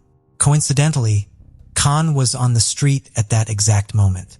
However, the shooter, Samir Raja, made a mistake and fired the first shot at a different employee, not Khan. Fortunately, the first bullet missed its target, but the second bullet hit Aya. Following the shooting, Raja and Ennis fled the scene, abandoning their vehicle and getting into a car with Judy Chapman and Uthman Sesha, who drove them away from Blackburn. When police reviewed the video of Suleiman's store, Ayaz Hussein entered the store. Suleiman signaled to the others who were aware of the incident to leave the room and go to the second floor. Abu Bakr Sesha, who had bought the Toyota involved in the crime, was sitting behind them. When Abu Bakr Sasha overheard the police radio mention that the perpetrator's car had been found, he immediately got up to discuss something with Suleiman. 9 days after Aya's murder, Samir Raja, the shooter, fled to Portugal and met Anthony Ennis, the driver of the Toyota, at Lisbon Airport. Both men had escaped the country. Meanwhile, the police were arresting the individuals involved in the crime. Farrow Suleiman. The mastermind was arrested on May 18th, the day after Aya's murder. Abubakar Sesha was arrested on May 19th, and Judy Chapman and Uthman Sada were arrested on May 20th. The Yaz Hussein and Kashif Minzer were arrested on May 21st. Samir Raja, who had hoped to return to England without being detected, was arrested at a London train station on June 6th. Anthony Ennis was caught in Spain on July 4th and extradited to the UK. Aya Hachem was murdered and Khan, the owner of a car wash, was nearly killed in a violent crime. Several suspects were charged, and at first, all of them denied any involvement. However, as the investigation continued and the pressure mounted, Their stories began to contradict each other as they tried to downplay their roles in the crime. As the suspects' testimonies became more inconsistent, they started to turn on each other, revealing crucial details about the crime to the police. Each suspect tried to avoid a long prison sentence by blaming the others. On August 5, 2021, the court delivered its verdicts, resulting in severe sentences for all those involved. Faro Solon, who had a prior conviction for a fatal hit-and-run incident in 2001, received a life sentence with a minimum term of 34 years.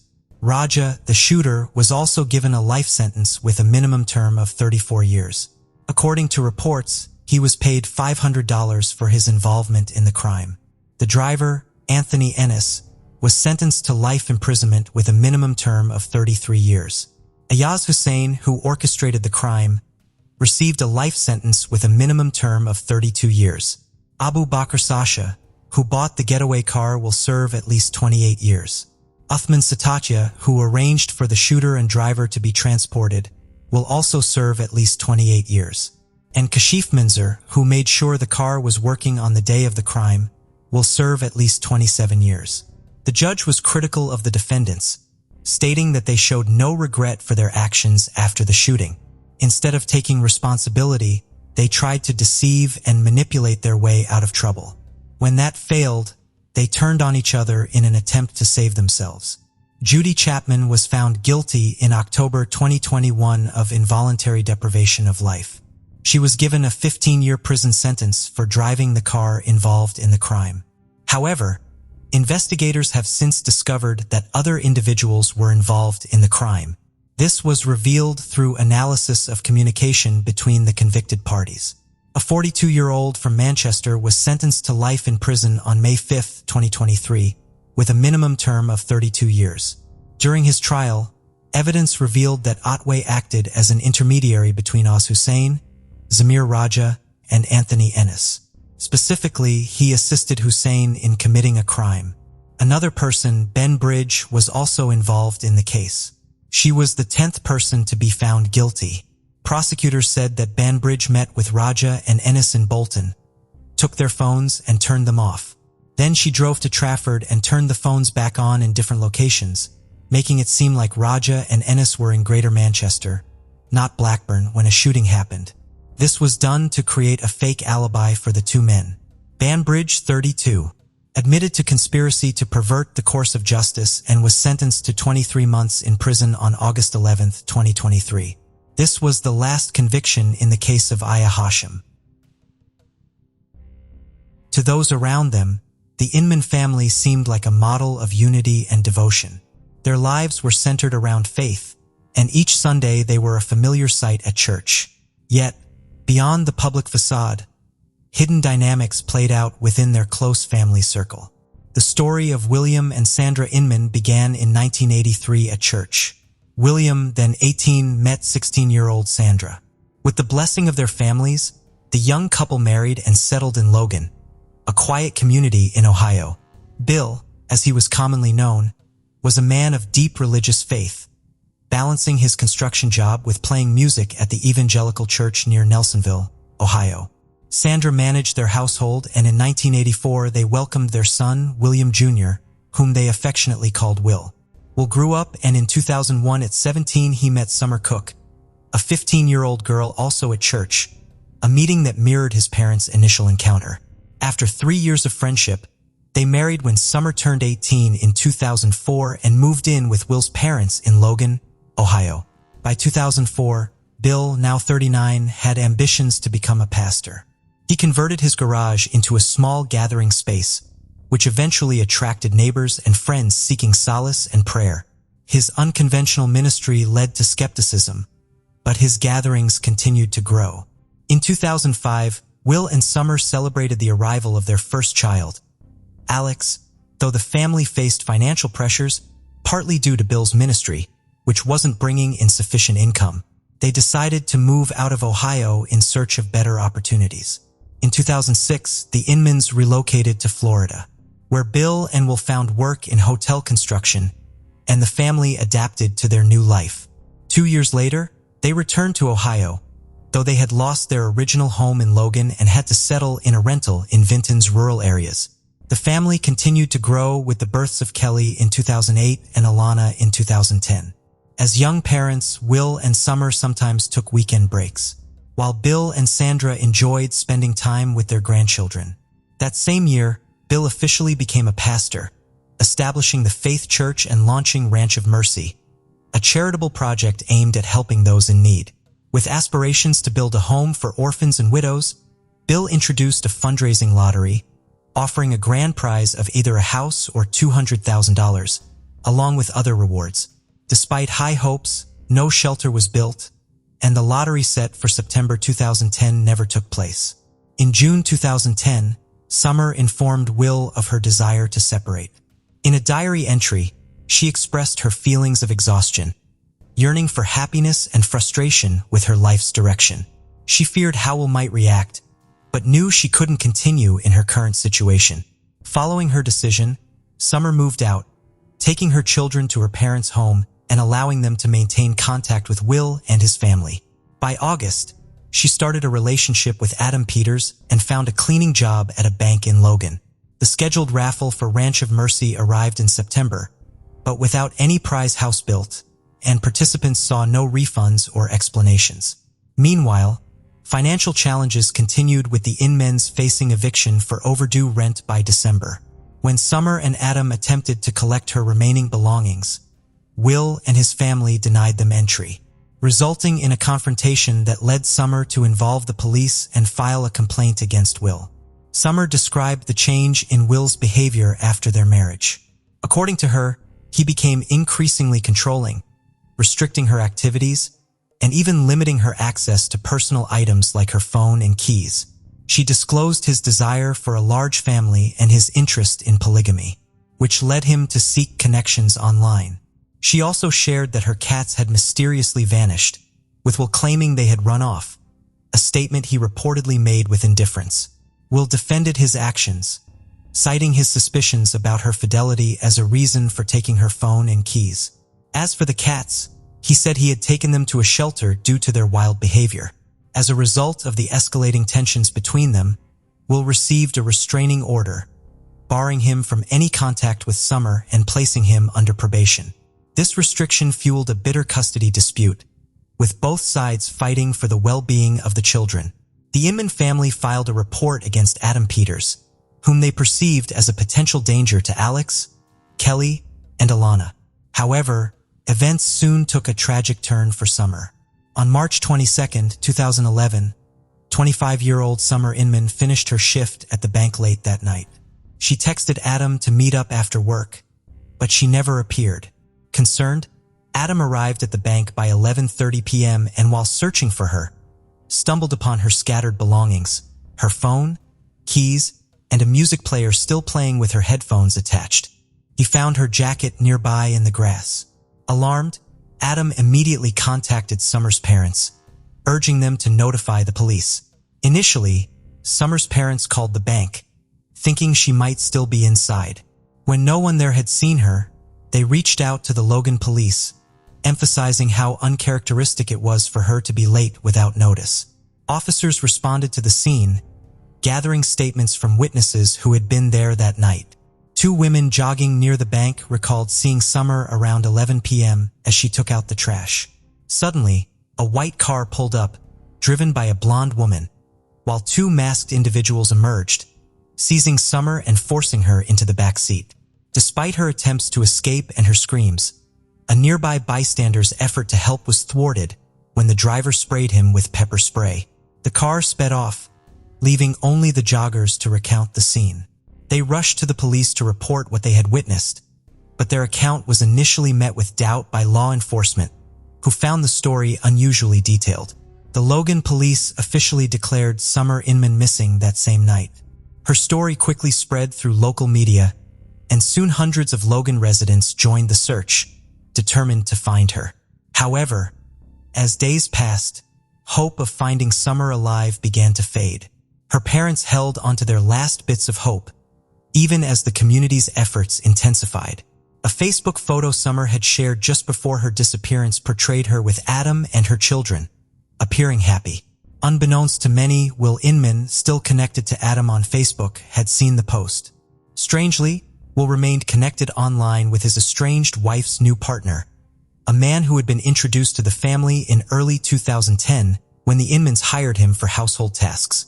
This was how Adam and Summer had met and eventually fallen for one another. Summer confided in her diary about her emotional conflict, feeling as though she had betrayed her faith, but unable to ignore her feelings for Adam.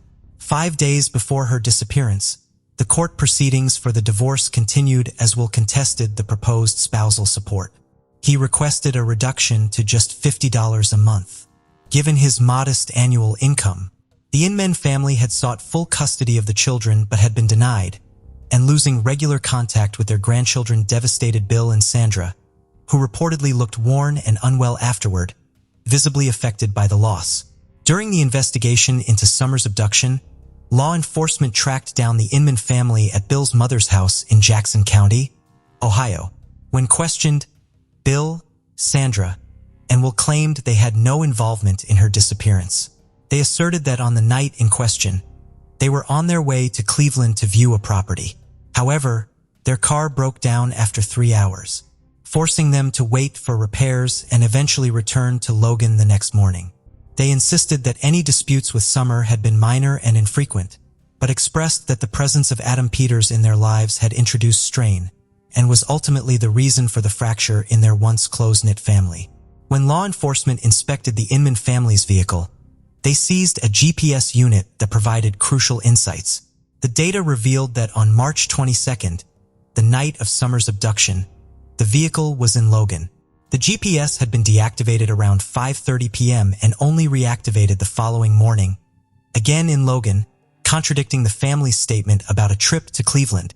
Cell phone records further confirmed that Bill, Sandra, and Will were all in Logan on March 22nd and 23. Additionally, surveillance footage showed the Inmans cleaning the car's interior at a car wash on the morning of March 23rd with all three present, but Summer nowhere to be seen.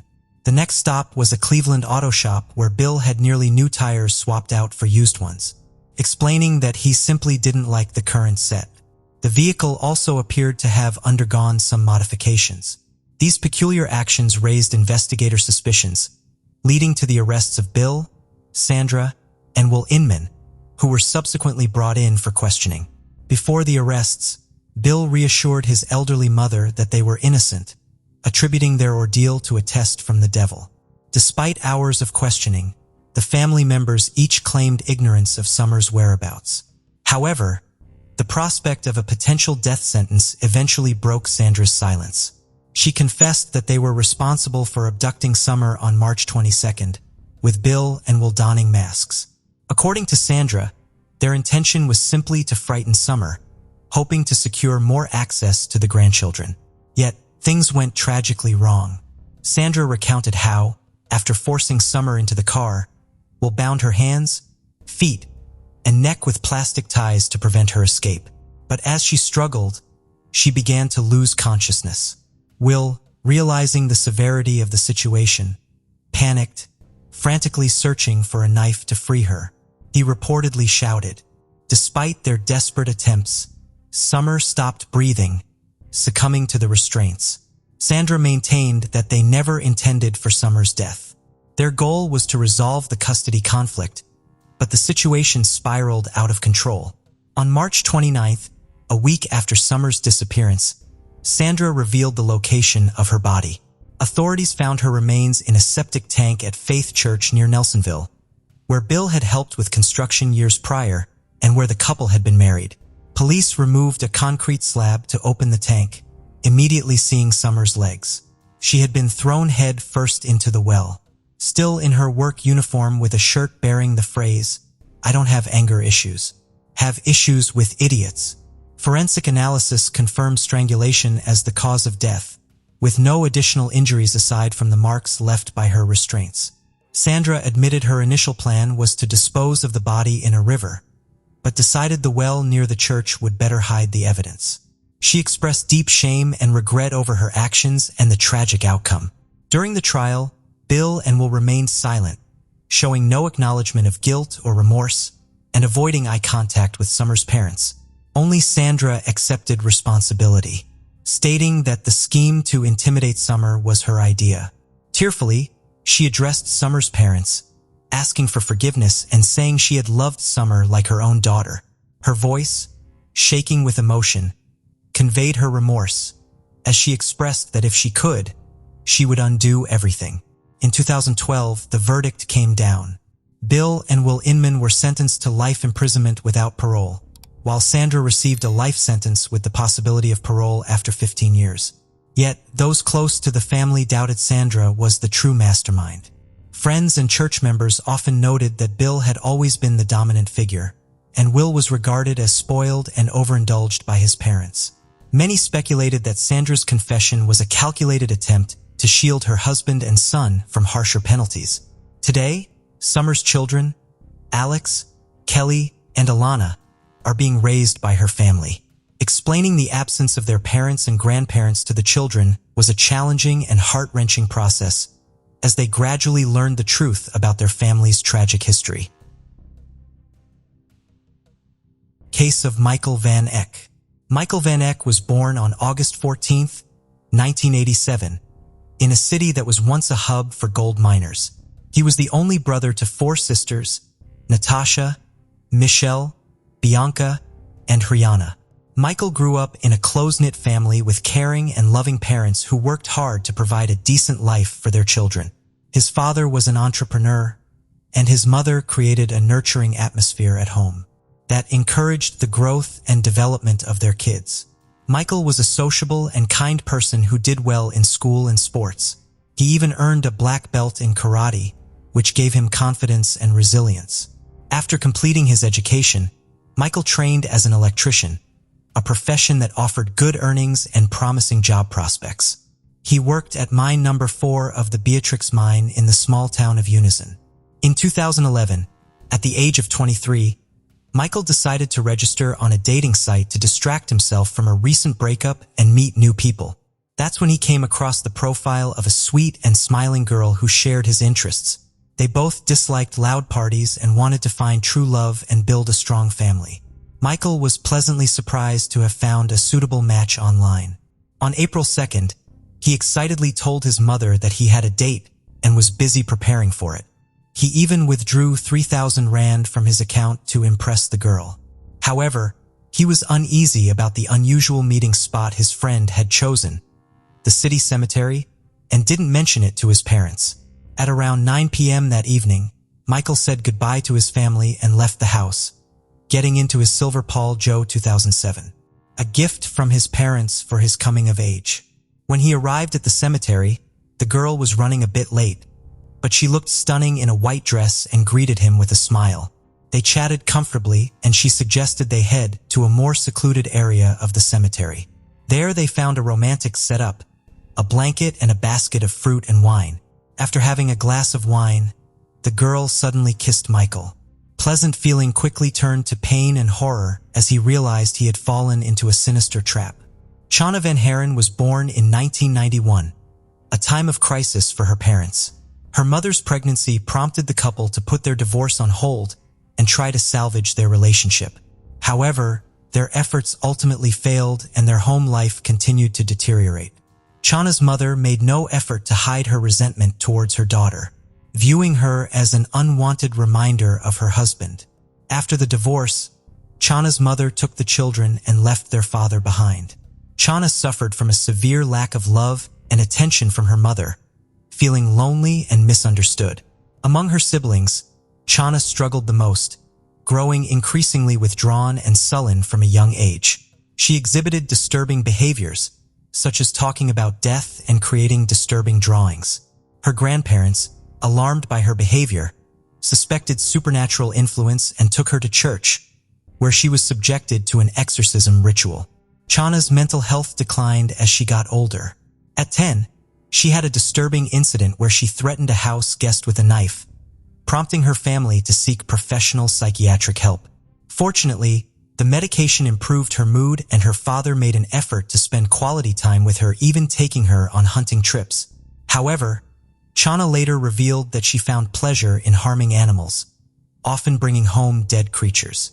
When Chana turned 12, she formed a problematic friendship with an older man who introduced her to harmful substances and took advantage of her vulnerability.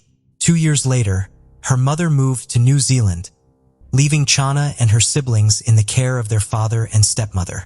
At 15, Chana became involved with a 22-year-old man who had an unhealthy interest in Satanism, occultism, and voodoo cults. Fortunately, by her 17th birthday, Chana's life started to take a positive turn. She distanced herself from harmful relationships, successfully graduated from high school, and enrolled in college to study art and graphic design. After abandoning her interest in Satanism and ceasing to use harmful substances, Chana's emotional well-being significantly improved. She excelled in her studies and eventually secured a job in her chosen field. Chana's new job provided her with a supportive community, including her colleagues and management, where she discovered her talent for visual arts, earning her respect and recognition. She also started dating Warren, giving the impression to outsiders, including her family and close friends, that her life was back on track. However, beneath the surface, her inner struggles persisted. Her father was especially relieved, hoping she had finally grown up and would soon get married. But an unexpected obstacle emerged, threatening to disrupt her newfound stability. Warren's friend Roy, who claimed to be highly sensitive, sensed a dark and malevolent presence in Chana, despite her kind and friendly nature. His concerns were dismissed due to the contrast between his perceptions and her outward appearance. One day, Roy approached Chana, asking about Norman, a name that kept appearing in his mind, implying she might be unfaithful to Warren. Chana's response was shocking. She spat in his face and demanded he stop questioning her. Chana's friend Norman was later revealed to be the name of her imaginary childhood friend, Zazzle. This discovery changed the dynamics among their group of friends. At a party, Chana became interested in 24-year-old Martin. Martin came from a respected and wealthy family, unlike Chana. He had a good relationship with both his parents and was smart, well-mannered, and performed well in school. However, Martin had been struggling with a mental illness since he was 6 years old. He started having hallucinations, claiming that an entity appeared to him, making him believe he had incredible strength. As Martin grew older, his mental condition worsened, leading to problems at school and home. At 14, he was hospitalized in a psychiatric facility and diagnosed with schizophrenia. Although conventional treatment didn't work, his family and doctors eventually found the right medication to control his condition, except for occasional outbursts of aggression. Chana and Martin, two unstable young individuals, started a romantic relationship. Despite their outward appearance of happiness, their parents were oblivious to the issues the couple had faced in the past. As their relationship progressed, it ultimately led to devastating consequences. At first, the couple was social and outgoing, attending parties and interacting with others. Friends recalled noticing cuts on their hands, which they jokingly attributed to intimate experiments. However, as time passed, Chana and Martin began to withdraw from their social circle and developed an interest in dark practices, including Satanism, voodoo, and occult rituals. This fascination eventually extended to infamous serial killers. In 2011, Martins posted a photo with his girlfriend Chana on social media, captioned, "Killers," with an ambiguous emoji. At the time, no one took the post seriously. However, unbeknownst to others, the couple had dark fantasies that eventually turned into a sinister plan. They wanted to torture and kill homeless people and even practiced on animals. But their plan was put on hold as they couldn't find a suitable victim. Chana created a profile on a dating site and caught the attention of Michael Van Eck. The couple targeted him for their twisted plan, and Chana suggested they meet in person. Michael agreed, despite the unusual meeting location. Chana and Martins carefully prepared for the date, planning every detail, including what to wear and how to end Michael's life. Chana approached the meeting fully prepared, and the trap was set. Michael fell for the bait, and Martins attacked him from behind with a knife. Despite being stabbed around 30 times, Michael resisted, which caught the attackers off guard. Chana intervened, and together they overwhelmed Michael, who begged them to end his suffering. After the attack, Martin slit his own throat and the couple began to dismember Michael's body. They severed his legs and decapitated him, placing the body parts in bags. They buried the body in a shallow grave, but couldn't make it deep enough due to lacking shovels. They then left the scene with the body parts using Michael's car, which they later abandoned in a troubled neighborhood. The next day, a cemetery worker discovered the grave and alerted the authorities. Meanwhile, Michael's parents were frantically searching for him, and his workplace reported him missing. The police found Michael's car, which led them to the cemetery, where they uncovered the gruesome crime scene. The local police were already investigating a mysterious body found on the cemetery grounds, with all signs pointing to foul play. They brought Michael Van Eck's family into the picture, as he had gone missing a day earlier. At the cemetery, Michael's mother identified her son's body by recognizing his personal belongings and distinctive childhood burn scars. The autopsy revealed that Michael had suffered multiple knife wounds and signs of struggle. The body had been dismembered after death, with a level of professional precision suggesting the perpetrators had experience with such acts. The evidence pointed to multiple attackers being involved, given the number and nature of the wounds, as well as the strength required to overpower the victim. DNA testing confirmed the body was 23-year-old Michael Van Eck's. During the investigation, police seized Michael's phone and computer, tracing his last communication to Chav Van Haan, who had invited him to the cemetery on the fateful night. When questioned, Chav and her boyfriend Martin confessed to their involvement in the murder. Chav's father was shocked by her calm and defiant confession, in which she claimed to have dreamed of committing such a crime since she started hunting with him. The lack of remorse from the couple shocked everyone, and they seemed to relish the public attention. They had planned to take their own lives if caught, but later changed their minds, wanting to live the life of monsters.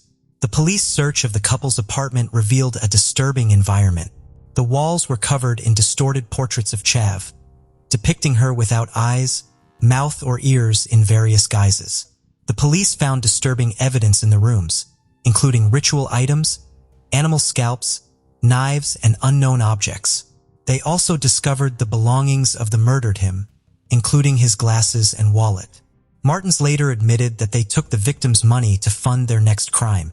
The most shocking discovery, however, was made in the refrigerator. The police found the victim's head with his mouth sewn shut, which suggested that the couple planned to use it as a ritual bowl. Additionally, the victim's eyes and ears were found in separate containers. The police also found the victim's hand and leg buried near the murderer's home, along with the bodies of several animals. The girl's diary revealed her dark thoughts and plans. The evidence suggested that the couple derived pleasure from taking lives and mutilating bodies. Both Martins and Chana underwent mental evaluations, and the commission confirmed that they were aware of their actions and desired the consequences.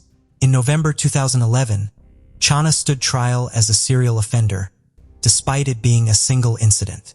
She openly admitted that she did not feel remorse and desired to repeat her actions. Psychiatrists diagnosed Chana with psychopathic and antisocial disorders, making her a more dangerous individual. Throughout the trial, she remained emotionless. Chana was found guilty and sentenced to 35 years in prison without parole, with 20 years for murder and an additional 15 years for robbery and dismemberment.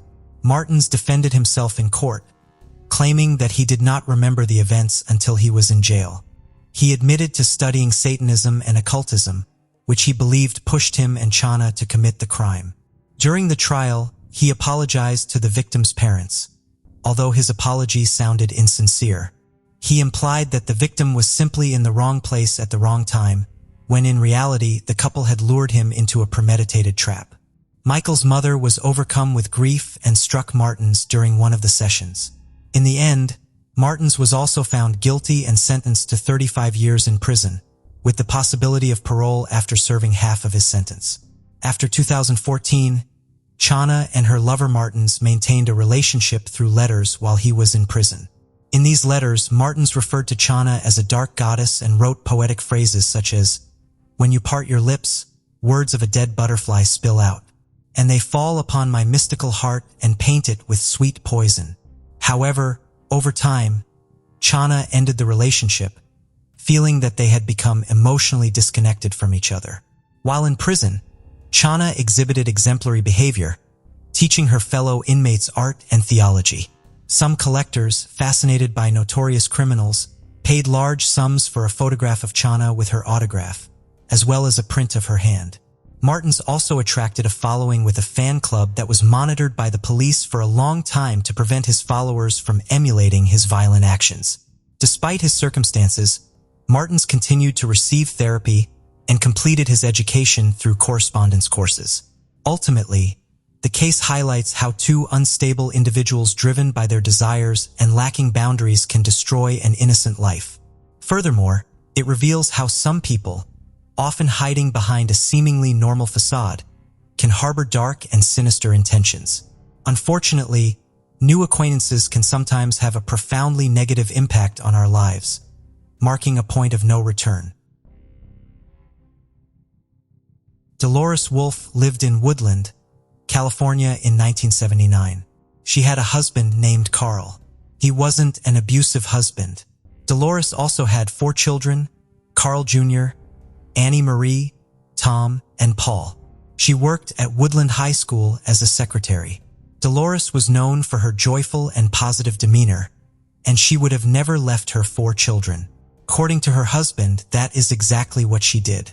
Dolores was last seen in August 1979 at her home in Hillcrest Street. When her children asked their father where Dolores was, he told them that she was gone and was never coming back. Detectives from the Yolo County Sheriff's Office immediately started working the case, trying to find out where she was.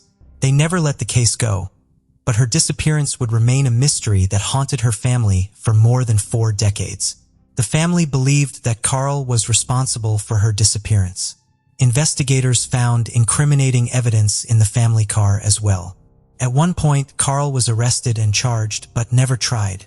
Investigators were sure that he could be convicted if they only had a body. Carl passed away in 2005. While the investigation into Dolores' disappearance was ongoing, investigators at Benica Police Department had a mystery of their own. On September 17, 1979, just 6 weeks after Dolores' disappearance, sailors discovered a lower torso that had washed up on the Carquina Strait shoreline. Since there was no available fingerprints or dental work to use for comparison, the remains went unidentified, buried as a Jane Doe. The case was looked into again this year. The Yolo County Sheriff's Office partnered with Doe Network and Benique Police Department. The Doe Network is a non-profit organization of volunteers who work with police to match missing persons to John and Jane Doe cases. 11 women that went missing between Sacramento and San Francisco in 1979 were looked into, as the lower torso that was found might have belonged to them. A DNA swab was collected from one of Dolores' sons. The torso was exhumed so the DNA could be collected from the bone.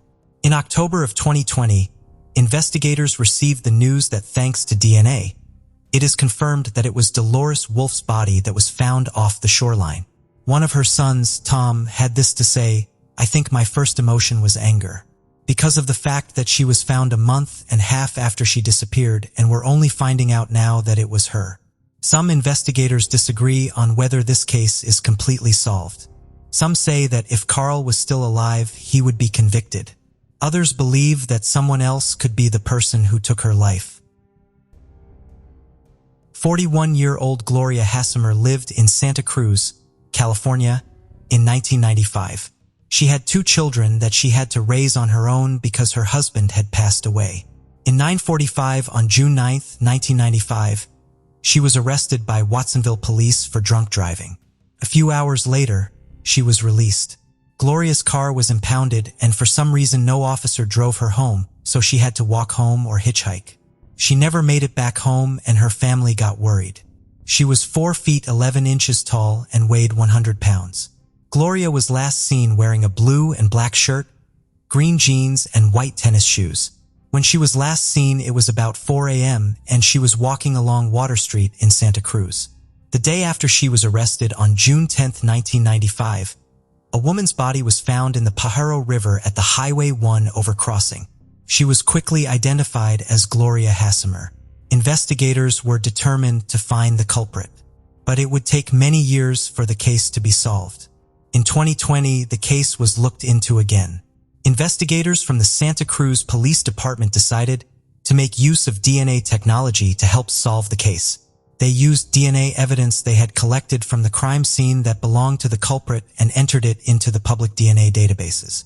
Amazingly, they found a match: 62-year-old John LaRoche. This is a mugshot of him back in 1996.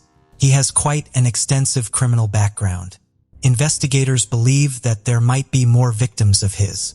He was arrested back in December of 2020 at his home in Turlock, California. Gloria's family expressed their gratitude to investigators in a statement. "We greatly appreciate their hard work, dedication, and compassion they've shown to our family over the years." Santa Cruz County Sheriff Jim Hart said, "This crime shook our community back in 1995, and our detectives have been committed to making an arrest since. We've seen the heartbreak it brought to Gloria's loved ones, and we are proud to be taking this step towards justice. Thank you for joining us on this journey into the depths of unsolved mysteries." Cold cases not only challenge our understanding of the past, but also ignite our curiosity and determination for answers. Remember to subscribe to stay updated on our latest investigations. And if you have any information regarding the cases we've covered, don't hesitate to reach out. Together, we can shed light on the shadows of the past and bring closure to those who seek it. Until next time, stay vigilant, stay curious, and never stop seeking the truth.